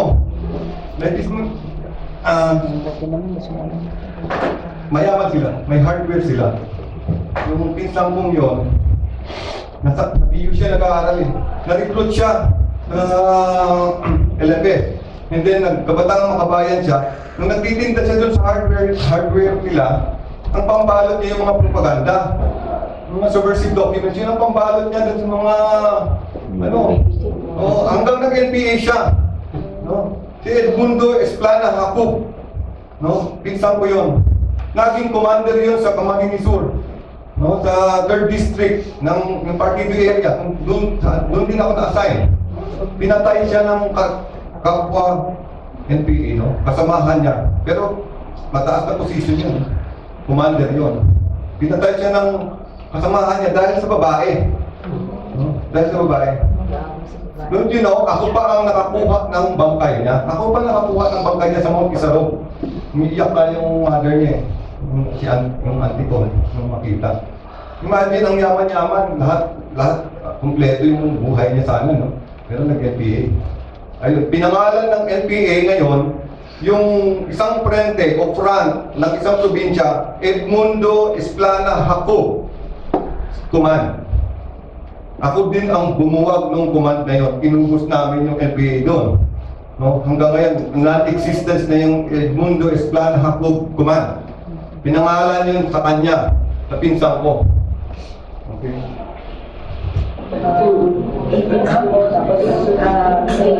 Isipat ng paano hindi, parang yung mga sinasabi nila sa akin na parang obligation or responsibility ko sa mga kanila dahil nagano sinasabi na nag-invest sila sa akin ay ipanis sa kanila. Parang sinasabi na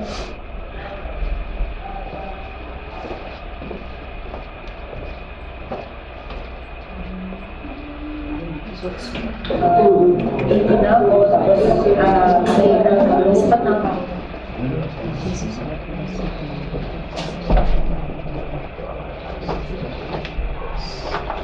Can we continue? This what the communist terrorist group did to our families and our children. Ayan. No? Ladies and gentlemen, we have a 51-year-old problem that deceived many of our children to believe that serving the communist terrorist group is serving our country and our people. It romanticized in the eyes of our youth that being an NPA and working for the overthrow of our government is a just and noble cause. These so-called activists, clothed as men in robes, congressmen, teachers, and students are part of a terrorist organization that destroys families and kills children. May mga congressman pa, di ba? May namin sinadot pa nga. The communist, pinagbigyan na nga ni President, di ba? Inappoint pa sila dun sa mga cabinet secretary. Anong ginawa nila yung pera? Binigay lang sa NPA, ng ahensya. O, paano sila pagkakatiwalaan ng gobyerno? Ang gusto talaga nila, pabagsakin yung gobyerno. The communist terrorist group made many of our OFWs believe that they are fighting for their rights. But the truth is, these communist terrorist front groups are just exploiting them. For one, they exploited the PhilCom's generosity and their desire to help our kababayans by soliciting donation during calamities in the Philippines. They rake in millions of pesos from their contributions as members of this group. Sa Europe, marami nito, at sa US. The funds that our PhilCom provide them out of the generosity of their hearts are used to finance their terrorist activities. They project themselves as working for the benefit of OFW and Filipino migrants. But they are really indoctrinating and radicalizing the PhilCom to hate and denounce the Philippine government because their ultimate and hidden agenda is really to oust the president. overthrow the government, and set up communist government.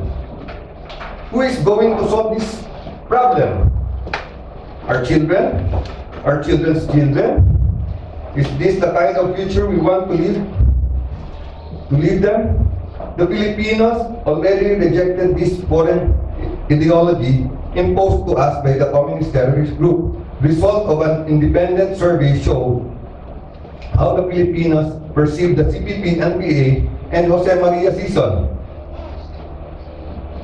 On the CPP, NPA, there was a negative 31% trust rating, which means that the respondents do not trust the communist terrorist group.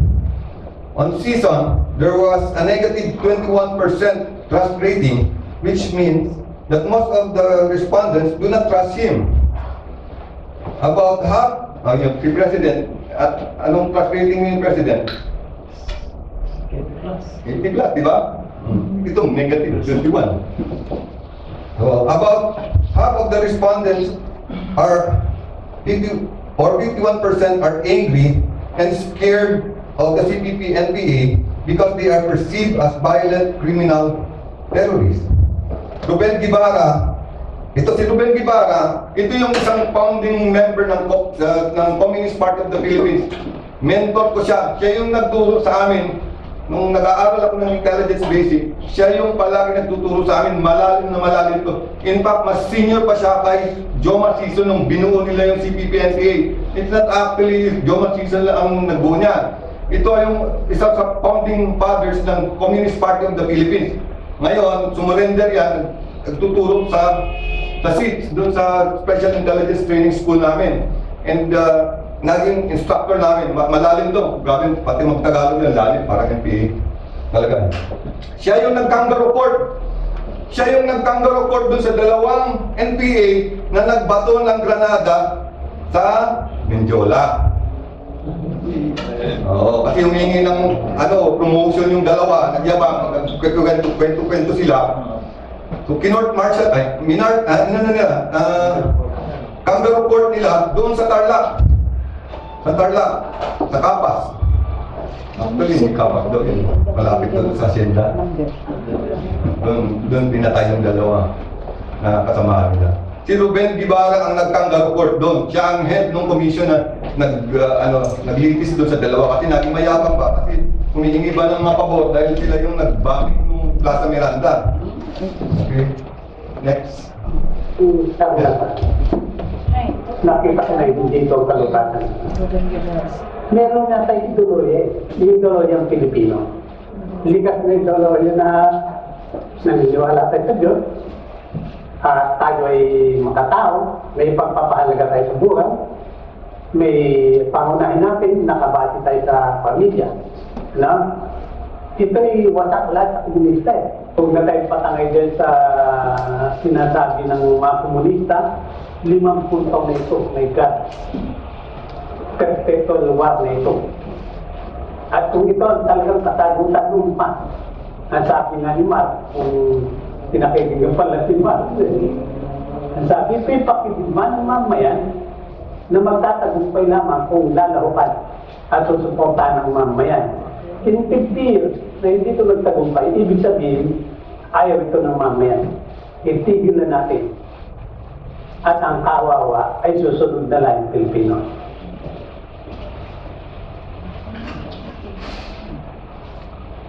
So yan, si Ruben Guevara. Nagturo yan sa amin sa Special Intelligence Training School. All those years na nag-training ako doon, siya yung nag-supervise sa amin. So, kabisado ko yung doktrina nila. From the very start, kabisado mabuti yung mga lahat ng libro, binabasa niya sa akin. Lahat ng libro nila, ang lalalim na kasi Tagalog eh. Tagalog, Pilipino yung language yung nahirapan din ako magbasa. Mas malalalim yung mga salita dito ng mga Tagalog. Magaling yun, naintindihan nila. Malalalim. So, binabasa niya sa amin lahat. So, our families do not deserve the life that the communist terrorist group will impose upon them in case they win the war. We should do our part while we are here, not only for ourselves, but for our children and their children. For the next generation, the solution is in our hands. It is for this reason that we are providing you this orientation to show you the true colors of the communist terrorist group and their front organizations such as Gabriela, Migrante, Bayan, LFS, and TMU. Our government knows your struggle, and we know that you are here because of the failure of the government to provide you with the opportunity to find work in our own society where your loved ones are. While you are thousands of miles away from home, our government launched several programs to make you feel closer to home and honor your sacrifices. PILIPINAS Balik Hanap Buhay program for our OFW who wants to go home for good and be with their families. Overseas Filipino Bank that gives loans to OFW that they can use as capital for their own businesses. One-stop shop service centers to make it easy for you to get the documents you need in working abroad. Government cash assistance fund for our distressed OFWs was raised from 400 million to 1 billion pesos. To help lighten our burden in providing for your families back home, the government also launched several programs for them. A program called KINAHAHARAP or Kabataang Kontra sa Droga Terorismo was launched to keep your loved ones away from this menace. Scholarship for OFW dependents to help you in the education of your children. Universal access to quality tertiary education act to ensure your children's college education. Masustansyang pagkain para sa batang Pilipino act, institutionalizing a national feeding program for undernourished children in the country. Universal health care that guarantees equitable access to qualified and affordable health care services for all Filipinos. Anti-hospital deposit law that prohibits hospital to require deposit as a prerequisite for administering basic emergency care. Kalusugan at nutrisyon ng Nanay Act that emphasizes the right to prioritize nutrition for every female, adolescent, pregnant, and lactating women, infants, and young children. Magna Carta for the poor that guarantees the right and access of the poorest sector of our society to their basic needs. Ease of doing business and efficiency delivery of Government Service Act to help and protect business from graft and corruption. Free Irrigation Act for our farmers. Dati may bayad kasi, di ba? Ngayon wala nang bayad. So, Murang Kuryente Act. It will give each Filipino what they long for, access to lower electricity costs. Distribution of lands to our farmers was also intensified, consistent with the comprehensive agrarian reform program. Enhanced comprehensive local integration program for ECLIP to entice rebels to return to the fold of law, providing a complete package of assistance for former rebels. Meron sa Madrid dito sa Holy Land. Barkada ko siya eh. Hanggang ngayon, barkada ko yun. For 2 years and 9 months, tumawag sa akin. One time, tumawag sa akin. Sabi niya, Sir, hindi ko sinasabi sa iyo, yung kapatid ko, NPA, commander, political officer. Sabi ko, na political officer malalim yun, ma'am. May aral yan, sabi ko. Anong problema, sister? Ba't ngayon mo lang tinatawag sa akin, 2 years and 9 months tayo magkakilala? Natatakot po ako sa inyo, sir. Natatakot lang sa akin. Yung madre. Sabi niya, bakit ano nangyari doon sa kapatid mo? Nahuli po doon sa tanggaan eh. Baka tinotorture nyo ng military? Ako wala ano. Sabi ko, hindi to torture nyo ng military. At nakahuli sa kanya pala, pulis. Sabi ko, kinausap ko yung mid-commander doon, yung sa military intelligence group doon na Cotabato. nakakakot ng transaction. And sinabi niya, sir, political officer nga yan, sir, na-capture yan kasama ng boss niya, yung secretary. Na-capture yan sa checkpoint, may dala-dala mga explosive ko ng baril, sir. Pero yan, sir, yung political officer na yan, sir, yung kapatid ng madre, may surrender pillars na yan. Nagsulat na yan sa amin. Sabi ko, tulungan mo na lang. May surrender pillars naman pala. Hindi lang siya makatakas doon sa grupo, kaya palagi siya sinasama ng sekretary, ng boss niya eh. Kaya hindi siya makatakas. Binabantayan siya palagi. Kasi nagsabi na siya na iisip siyang bumaba na eh. Pero magaling siya. So, sabi ko, tulungan na lang natin na ako. Sabi ko dun sa officer. So, tinulungan ng kapitan. Alam mo, tinanggap pa ng, pabuya. Alam mo, tinanggap pa ng 1 million. Including yung livelihood program, binigyan pa siya ng mga kamping at kalabaw. Ay, baka. Ganun ang kabait ng gobyerno. Ang dami na napatay, no? Pero pinatawal pa rin ang gobyerno. Pero actually, kasi meron na siyang surrender pillars. Birahin mo, madre yun, tapos yung kapatid niya, NPA. Maraming ganun sa atin. Meron nga PMAR sa amin sa Maribeles. Sabi niya, hindi pa. Saan ba yung Maribeles? Bataan. Yung kapatid niya PMAR, ay yung PMAR siya, tapos yung anak nila, NPA commander. Oo. Yung magulang, maki-NPA. Pinatakbil nila yung sundalo nilang anak. Nung pinag-iwanagan namin, biglang, ganun pala yun. So, in-accept niya ulit yung military, and napasurrender nila yung kapatid. Pati yung mga baril nila, dala-dala. Okay. You have sacrificed so much for your loved ones. Do not allow the communist terrorist group to destroy everything you have worked for all your lives. We therefore call on you to be on board. Help us end the local communist armed conflict. Take the first step, inform and warn your families, your friends, and your co-workers of everything you heard today about the true colors of the communist terrorist group. Warn them that the communist terrorist group is a pathological liar, sinungaling, no? Who says that poverty is the root cause of insurgency, when the real truth is they are only exploiting poverty to make sure that the poorest sector of our society will remain poor in order to agitate them against the government. Because by doing so, you will not only empower them against the deception of this terrorist group, but as Filipinos, you would have done your country a great service. With this, allow us to end this presentation with a prayer that God would bless the work of your hands as you toil for your loved ones. We pray that God will give you strength when you feel that your burdens are too heavy to bear. Comfort in times of loneliness, and when you yearn for the warmth of your loved ones' embrace.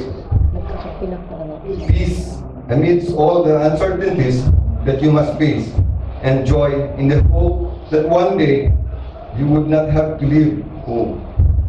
We assure you that we are with you in this dream as one people, as one nation. Let us work together to give our children and the next generations a bright future and a much better Philippines.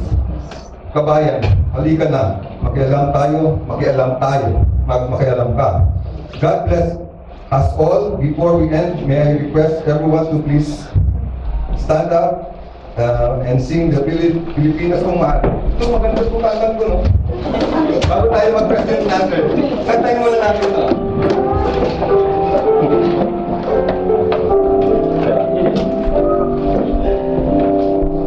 Oh,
Pilipinas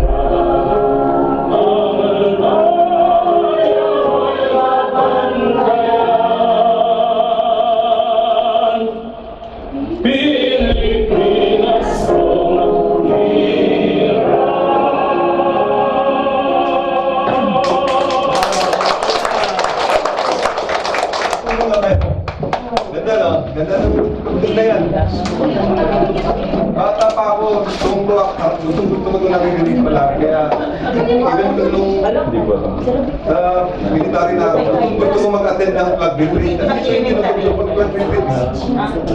Okay, any question? Hindi siya nag-deliver. Any question dito? Baka may mga kapatid kayo dyan ng mga anak na nasa kabila. May website, ay may Facebook pala account yung task force, no? National Task Force. Ito. May Facebook nila. Sa Twitter. Mayroon na ako na tanong. Paano hindi na makuha ng gobyerno ang suporta ng mga ibang bansa sa UP program sa Pilipinas? Paano nila hindi nalalaman? Actually kasi ganito yan. Yung usually ang nakukuha ng hindi naman gobyerno ng ibang bansa ang nagsusuporta sa NPA. But ito yung mga private NGOs, non-government organization, no, na mga pera, ang daming pera nito. Tapos yun ang doon sa kanila nagsusulisit yung mga front ng organization ng NPA. Like for example sa Negros, they were able to solicit 23 million pesos from UNICEF, no? From UNICEF na United Nations pa, 23 million sa isang barangay project lang, yung patubig. Pero 70% nun napunta sa NPA, sa armado. 70%. Wala mang pakialam ng gobyerno dyan eh, kasi NGOs money yan eh, hindi pwedeng pakialaman ng gobyerno yan. Kasi dumaan pa sa DA. Department of Agriculture, hindi din alam ng DA na sa NPA pala yun. 23 million. Imagine ilang bala na bili nun sa Cebu. Libo-libo. Ang dami nilang ng nabiling bala sa Cebu, yung gananan doon. Ang daming gananan doon. Danao. At saka mga smuggler. May smuggler. We were able to capture them actually. So, yun. Marami silang nakukuha pera. In fact, yung computation ko lang sa Negros alone, umabot ng $900 million ang nakuha nila ng NGOs. Consisting of 250 NGOs worldwide. Even sa United States, may 25 NGOs doon na nag-provide ng funds. Hindi nila alam eh, kasi akala nila yung project proposal legitimate. Kasi pipicturean nila yung mga mahirap eh. Yung mga mahirap, yung mga walang tulay, ganyan. Pero pag gumawa sila ng report, yung mga front ng NPA, yung mga ginawa ng gobyernong proyekto, yun ang pinipicturean nila. Sasabihin nila, tapos na yung project. Parang donation pa. Ayun. Donation yun. Grant. Actually, grant tawag yan sa project cycle. Yan.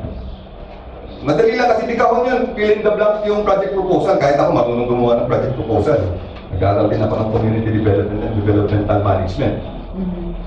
Madali lang yun. Lalagyan mo lang ng mga pictures eh. Maawa yung mga NGOs.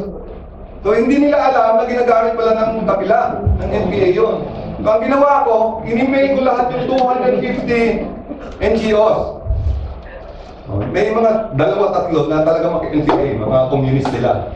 Pero yung kadamihan, 99% ng mga NGOs na sinulatan ko, nag-feedback sa akin, sabi nila, hindi nila alam na ginagamit yung pera nila sa armadong ng NPA. So, nagpadala sila ng representative sa Negros. In-inspect yung project, wala. So, tinigil nila yung support. Tinigil nila yung support.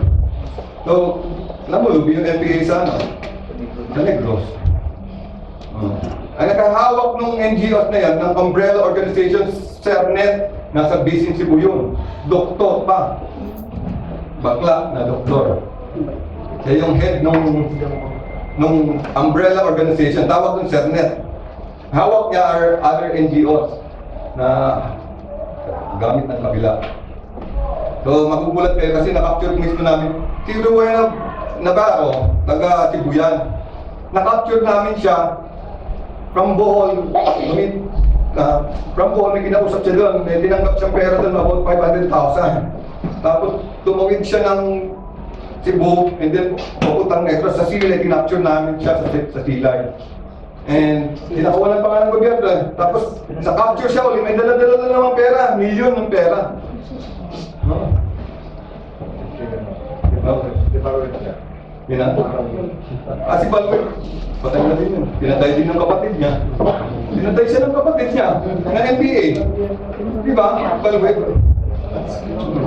Pero nag-surrender si Balwek, nakausap ko pa siya sa PMA. Pero pinapatay din siya ng kapatid niya. Sa komunista kasi, wala ka ba ang kapatid? Hindi nga naniniwala sa Diyos. Wala ka ba ang kapatid? Bakit may mga madre silang kasali? Ganun din yan, madre. May mga progressive din tayo mga kababayan ng mga madre. Pare! Nung senior pa nga, natuturo ng nagaganon-ganon eh, di ba? Kasi, of course, sometimes hindi mo din sila mablame na andun sila sa barangay, kita nila kahirapan. Minsan, ginajustify nila na okay lang maging armado, an eye for an eye. Di ba? Nasa Biblia daw eh. Pero hindi nila tinuturo yung New Testament eh, yung mahalin mo yung kapwa mo. Na sinasabi ni Jesus, di ba? Ang ginajustify nila dahil nasa Biblia daw. Ganon ka-radical yung ibang kaparian. Although marami akong na-meet naman ganyan sa mga pare. Sa Albay, naku, number 1 doon. Oo, pero naging kaibigan ko sila, so na-neutralize ko lahat sila. Ako na nagbibigyan ng info sa kanila para magdala ng baril. Mga babait na yan sila. Na-neutralize natin. Hindi po pwedeng atakihin sila basta-basta lang pakulong mo sila. May mga technique din kung paano mo. Kasi ako, very convincing din ako. Dati din ako ng LFS. Alam na alam ko yung linya nila. Lahat ng linya nila alam ko. Kaya kaya ko silang yung mga madre. May mga madre pa nga dito eh. Na yung kaibigan ko madre takot sa akin. Kasi baka daw tinutorture doon yung niya. Kaya hindi niya sabi sa akin. Dito, kaibigan ko. Pero okay yung madre. Natulungan din kami no. Taga Mindanao, taga Bukidnon. Mga Mindanao dito, di ba? Kadamihan ng madre dyan. Mga Bukidnon. Kasi mo ba eh? Hindi si Sister Pipia. Sister Pipia umuwi na eh. Taga Bukidnon din yun. Any question? Mga anak nyo, sino may mga problema sa anak nyo? Sa mga pinsan nyo, kapatid? Mga practical na kayong mga pinsan, mga anak. Hindi nyo alam. Sino mga anak na nag-aaral sa PUP? Mayayaman lang sa PUP. Sa PUP, nasa 4th floor, pinuntahan ko mismo, andun yung recruitment ng NPA. May mga poster pa sila doon. And then tinutuloy pa ng president ng PUP. May nakalagay doon, ito, humayo na tayo sa kagubatan, sa kanayunan at sumabi sa bagong bumbumbayan. NPA yun. Ito yung mag-register daw yun. Magaling din ang PUP. Pero tignan na sir, mas marami naman ang top na NPA ng UP graduate. Maraming sige. Maraming graduate, mga doktor sa Bucerius Hospital. Yung intellect talaga, kadamihan yan, nasa galing sa UP, yung mga galing na eskwelahan na tinitinaga. Pero yung mga magsasakang na-recruit nila, hindi aangat yun sa na ranggo. Gagamitin lang yung mga magsasakang yan kasi walang utak yun eh. Kailangan, sabi ni Karl Marx sa kanila eh, kailangan may utak yung maglilid, yung proletariat, yung magkakawat na yan, meron dyan maglilid sa kanila na may utak. Hindi pwede yung mga lang, magsasaka. Ano pag ginawa ng China? Pinagpapatay din naman nila yung mga mahihirap. Kasi yun din ang magre-rebelde. Naisip nila, pag hindi natin pinatay itong mga magsasakang to, ito yung magre-rebelde din sa atin. Pagka ginawa natin communist na yung society natin. Ito ang mauna magre-rebelde. Nag-rebelde nga sa dating sistema. How much mo sa atin. Pag pinahirapan na nila yung mga tao, di ba? Oh. Kaya sa Cambodia, ang daming pinagpapatay nila. Hindi lang yung mga intellect, yung mga nakapag-aral sa abroad, sa mga hindi lang yun. Marami silang pinatay, even mga farmers. Mga magsasaka. Hindi aangat yan. Ang utak, andun pa rin yung mga kadre na galing sa mga eskwelahan. Oo. Dati din ako dyan eh. Kaya alam ko kung paano tumatawid na sa armadong pagtibakan. Anymore. Kasi po ba, cleared ng Cebu, di ba? Pero ang dami pa rin kadre galing sa Cebu. May nurse kaming na-encounter. Nurse, ang talino ba naman? Graduate siya, patay siya. Sa amin sa sa Dota Remedios Trinidad, puro yung biglat mag-top ng MPA, kaya naglagay sila ng army doon. Dati yung chief of police ang ate ko, nag-follow nila ng biglat. Grabe sila. Masarap yung sa Pilipinas kung wala Pero lang. ngayon medyo maraming surrender. Sa ngayon, maraming surrenderies at saka ang dami namin na up-to ngayon. Even yung mga top leaders, in fact, yung pag-isa nila, mapag-sakta rin yan. Ito lang ginagawa namin ng paraan na matapos na 2 months in formal. Kasi napakasarap. Sa Pilipinas, kung walang away, di ba? Kung walang away, mga Pilipino, mas sila tayo. Very peaceful and mas lalo tayong upunlad. Mayaman tayo. Mayaman pa sa tao. Si ano pala sir, si Trillanes sa MPA yun, di member ng MPA. Hindi.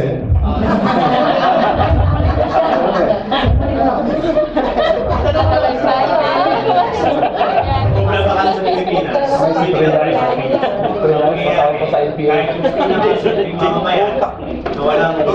Kasi nangyayari kasi sa atin, tayo mga Pilipino mismo, aminin natin, kahit gusto natin ng maunlad, tao mismo ang problema kasi tayo nakikisama tayo sa political rivalry.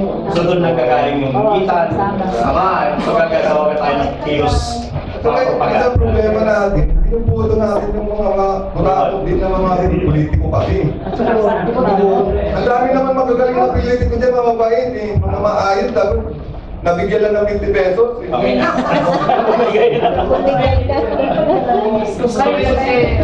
At least dito na pati na very intelligent yung mga voters dito sa Israel. Ano kayo? Walang bayaran kasi dito eh. Walang bayaran dito ba? Walang bayaran dito. Mataas yung level of understanding nila.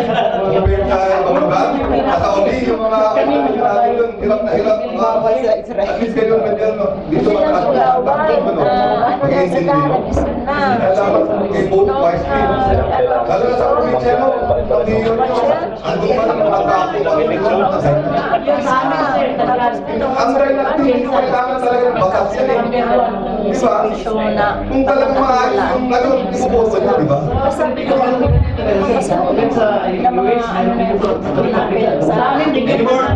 US, Pera din yan eh. Sa military assets, sir, nagamit na ba sa CTG o hindi na sila nasisindak doon para mag-surrender na? Yung sa mga bagong military asset natin. Yung mga military? Makinarya. Bakit naman talaga kami, marami kaming effort sa military. In fact, kadamihan ng nag-surrender sa NPA dahil sa amin, na-convince namin nilang bumaba. May mga DPA pa rin kami sa loob eh. Hindi ko na sasabihin kung saan. May deep penetration agents pa kami sa loob. Kaya halos nabuwak na yan, even yung central committee nila. Alam mo nyo ba, may isang central committee, babae yan. Sinusundan namin sa Bulacan yun. Hindi namin makakapul kasi yung sakyan namin, bubukak-bukak na yung kamaraw ekip siya, nakasang tape, yung SUV na, Hyundai ba yun? Hyundai, di ba? Ang lifestyle niya, central committee siya, pagka umaga, pupunta siya sa Valenzuela, mag-Starbucks. Starbucks yan, 2 hours siya doon. After that, 2 hours, lilipat na naman siya ng isang ibang cafe, 2 hours na naman siya. After 2 hours, pupunta siya sa SM North. Susundan namin, SM North. Ang gagawin niya, magsha-shopping siya. Credit card eh. Shopping siya, magkasawa yan, pupunuin niya yung Santa Fe niya ng pagkain. Pagkatapos, magpapabeauty, ano na siya? Yung facial.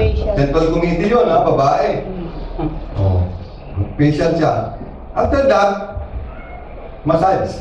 Spa. Pagkatapos lang, magdi-dinner siya sa mga mahal na restaurant. Small time. Tapos, uwi na siya ng Bulacan. Hindi namin mahabol-habol yung sasakyan niya kasi kukuha ng tabalot So, ganun yung lifestyle ng mga nasa even sila Johnson. Na-capture sa si Johnson, di ba? Na-capture yung mag-asawa, ang dami ng mga tuta, ang dami ng... Grabe yung lifestyle nila. Finance. Sir, how about Masbate? Marami pa rin yan. Tapos yung NPA ban, ginagamit na private army ng mga politician.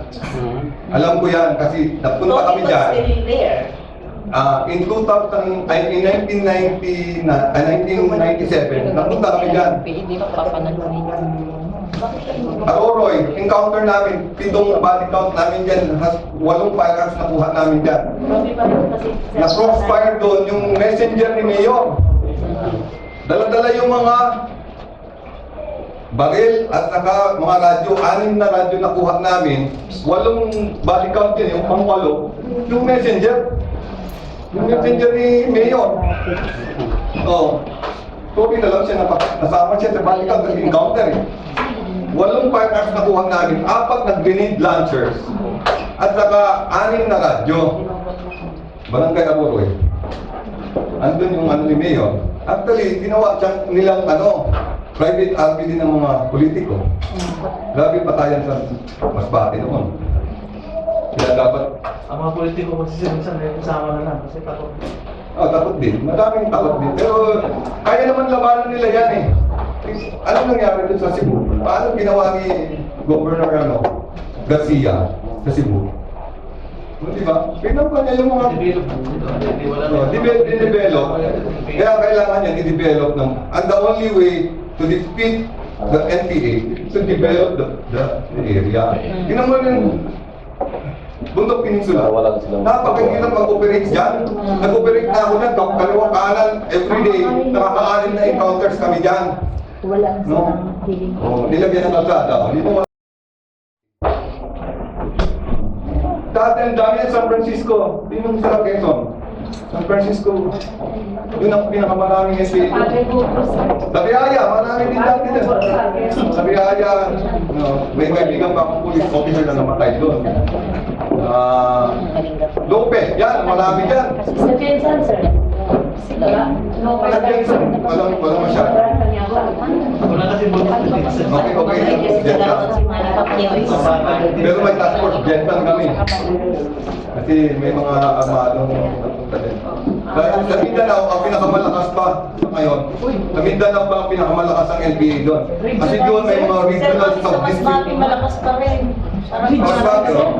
Kaya may reverse tayo yung isang batalyon na Region 9, sir. Meron ba? Region 9? Mindanao? Mindanao Eastern, Surigao, Agusan yan, marami dyan, Davao Oriental. Saan Mindanao? Masaya? Abosaya, dito sa Western Line. Sarangani, yan, may NPA yan. Sarangani.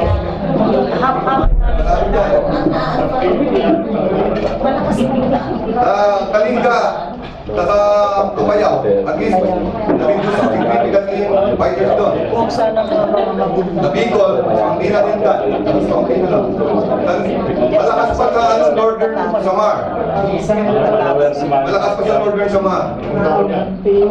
Negros, hindi na lang sa Negros, Escalante area.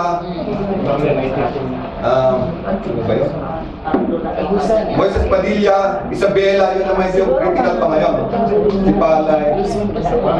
Pero Mabinay, wala na yan. Sa Panay, okay na lang, sa Capiz na lang. Dun sa... Kung saan? May bandang Rojas City. Oo, maraming nabaw.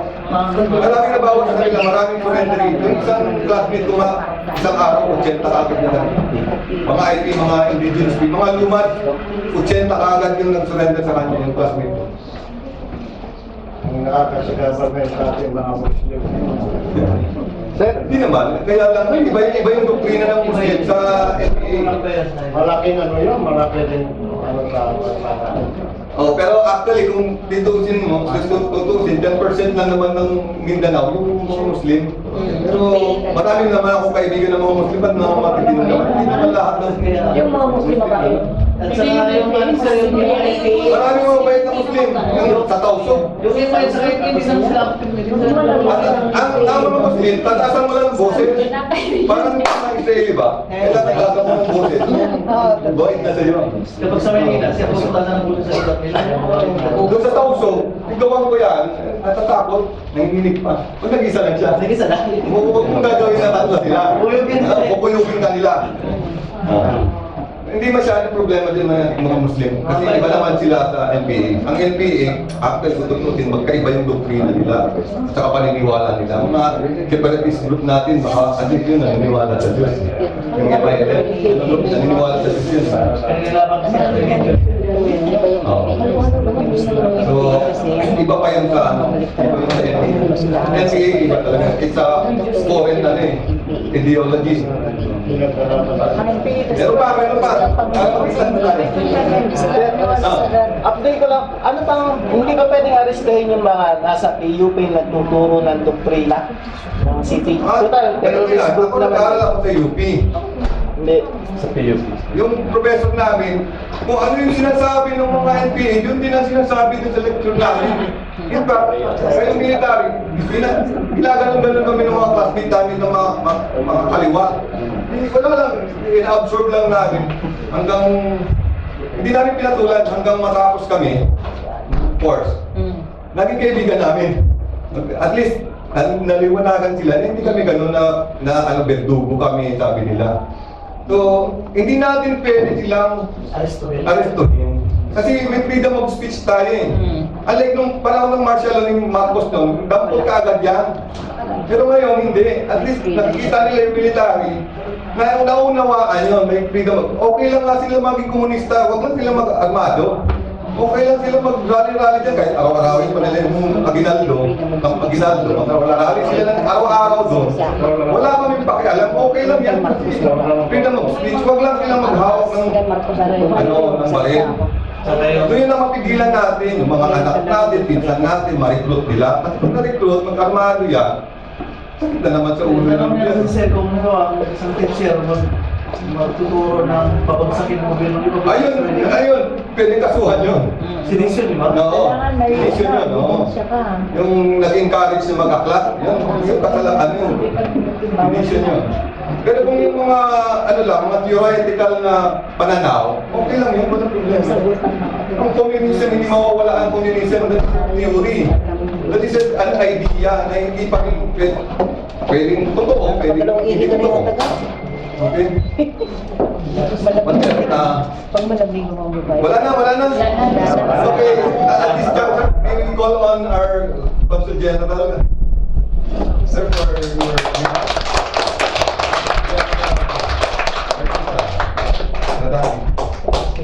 Thank you very much, Colonel. So on behalf of Ambassador Neil Imperial, to all the officers and staff of the Philippine Embassy, I'd like to thank, first of all, Colonel Raul Villanueva, our Defense Attaché, for our very comprehensive and also Sergeant Payo, and most especially to all of you who are present here this very morning. This is a very important aspect of our lives. Actually, personally, I was thinking, parang wala na, di ba? But it's still there. Imagine, the presentations as recent as 2018, 2019. Di ba? Marami akala ko wala na.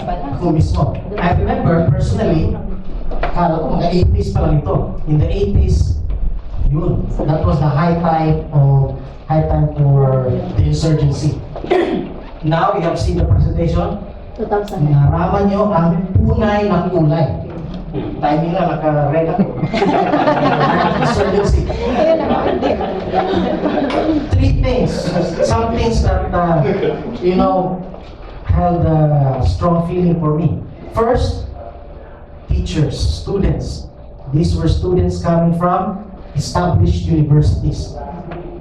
Una-una, first, I come from Mindanao, northern Mindanao, and Colonel said, the biggest bulk of all the insurgents are in northeastern Mindanao. Kapitbahay ko lang yung bukid doon. So, it's very close to me, close to my heart. And the graduates of UP Cebu. Oh my goodness, doon ako nag-aral. Nag-graduate ako ng UP Cebu. Malapit ka na ma-recruit kasi. Ma-recruit ako. Oh, di ba? So, yes. So what is the thing to be learned here? As what Colonel said, it's a whole nation approach. Hindi lang ang gobyerno, hindi lang ang DND, hindi lang DFA. Tayo pong lahat. Magsama-sama tayo. Together, we work together to put an end to this red scare, to this red threat, to this communist insurgency.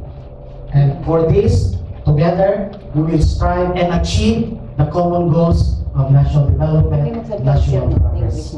On that note, I would like to thank all of you once again for coming here, and together we shall prevail if we work together as one team, as one in the whole nation progress and development of our country. Maraming salamat po sa inyo lahat.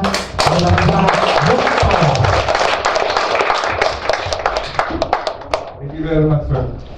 We would like also to acknowledge Ms. Maribel Navarro for our acting officer for helping us prepare this venue.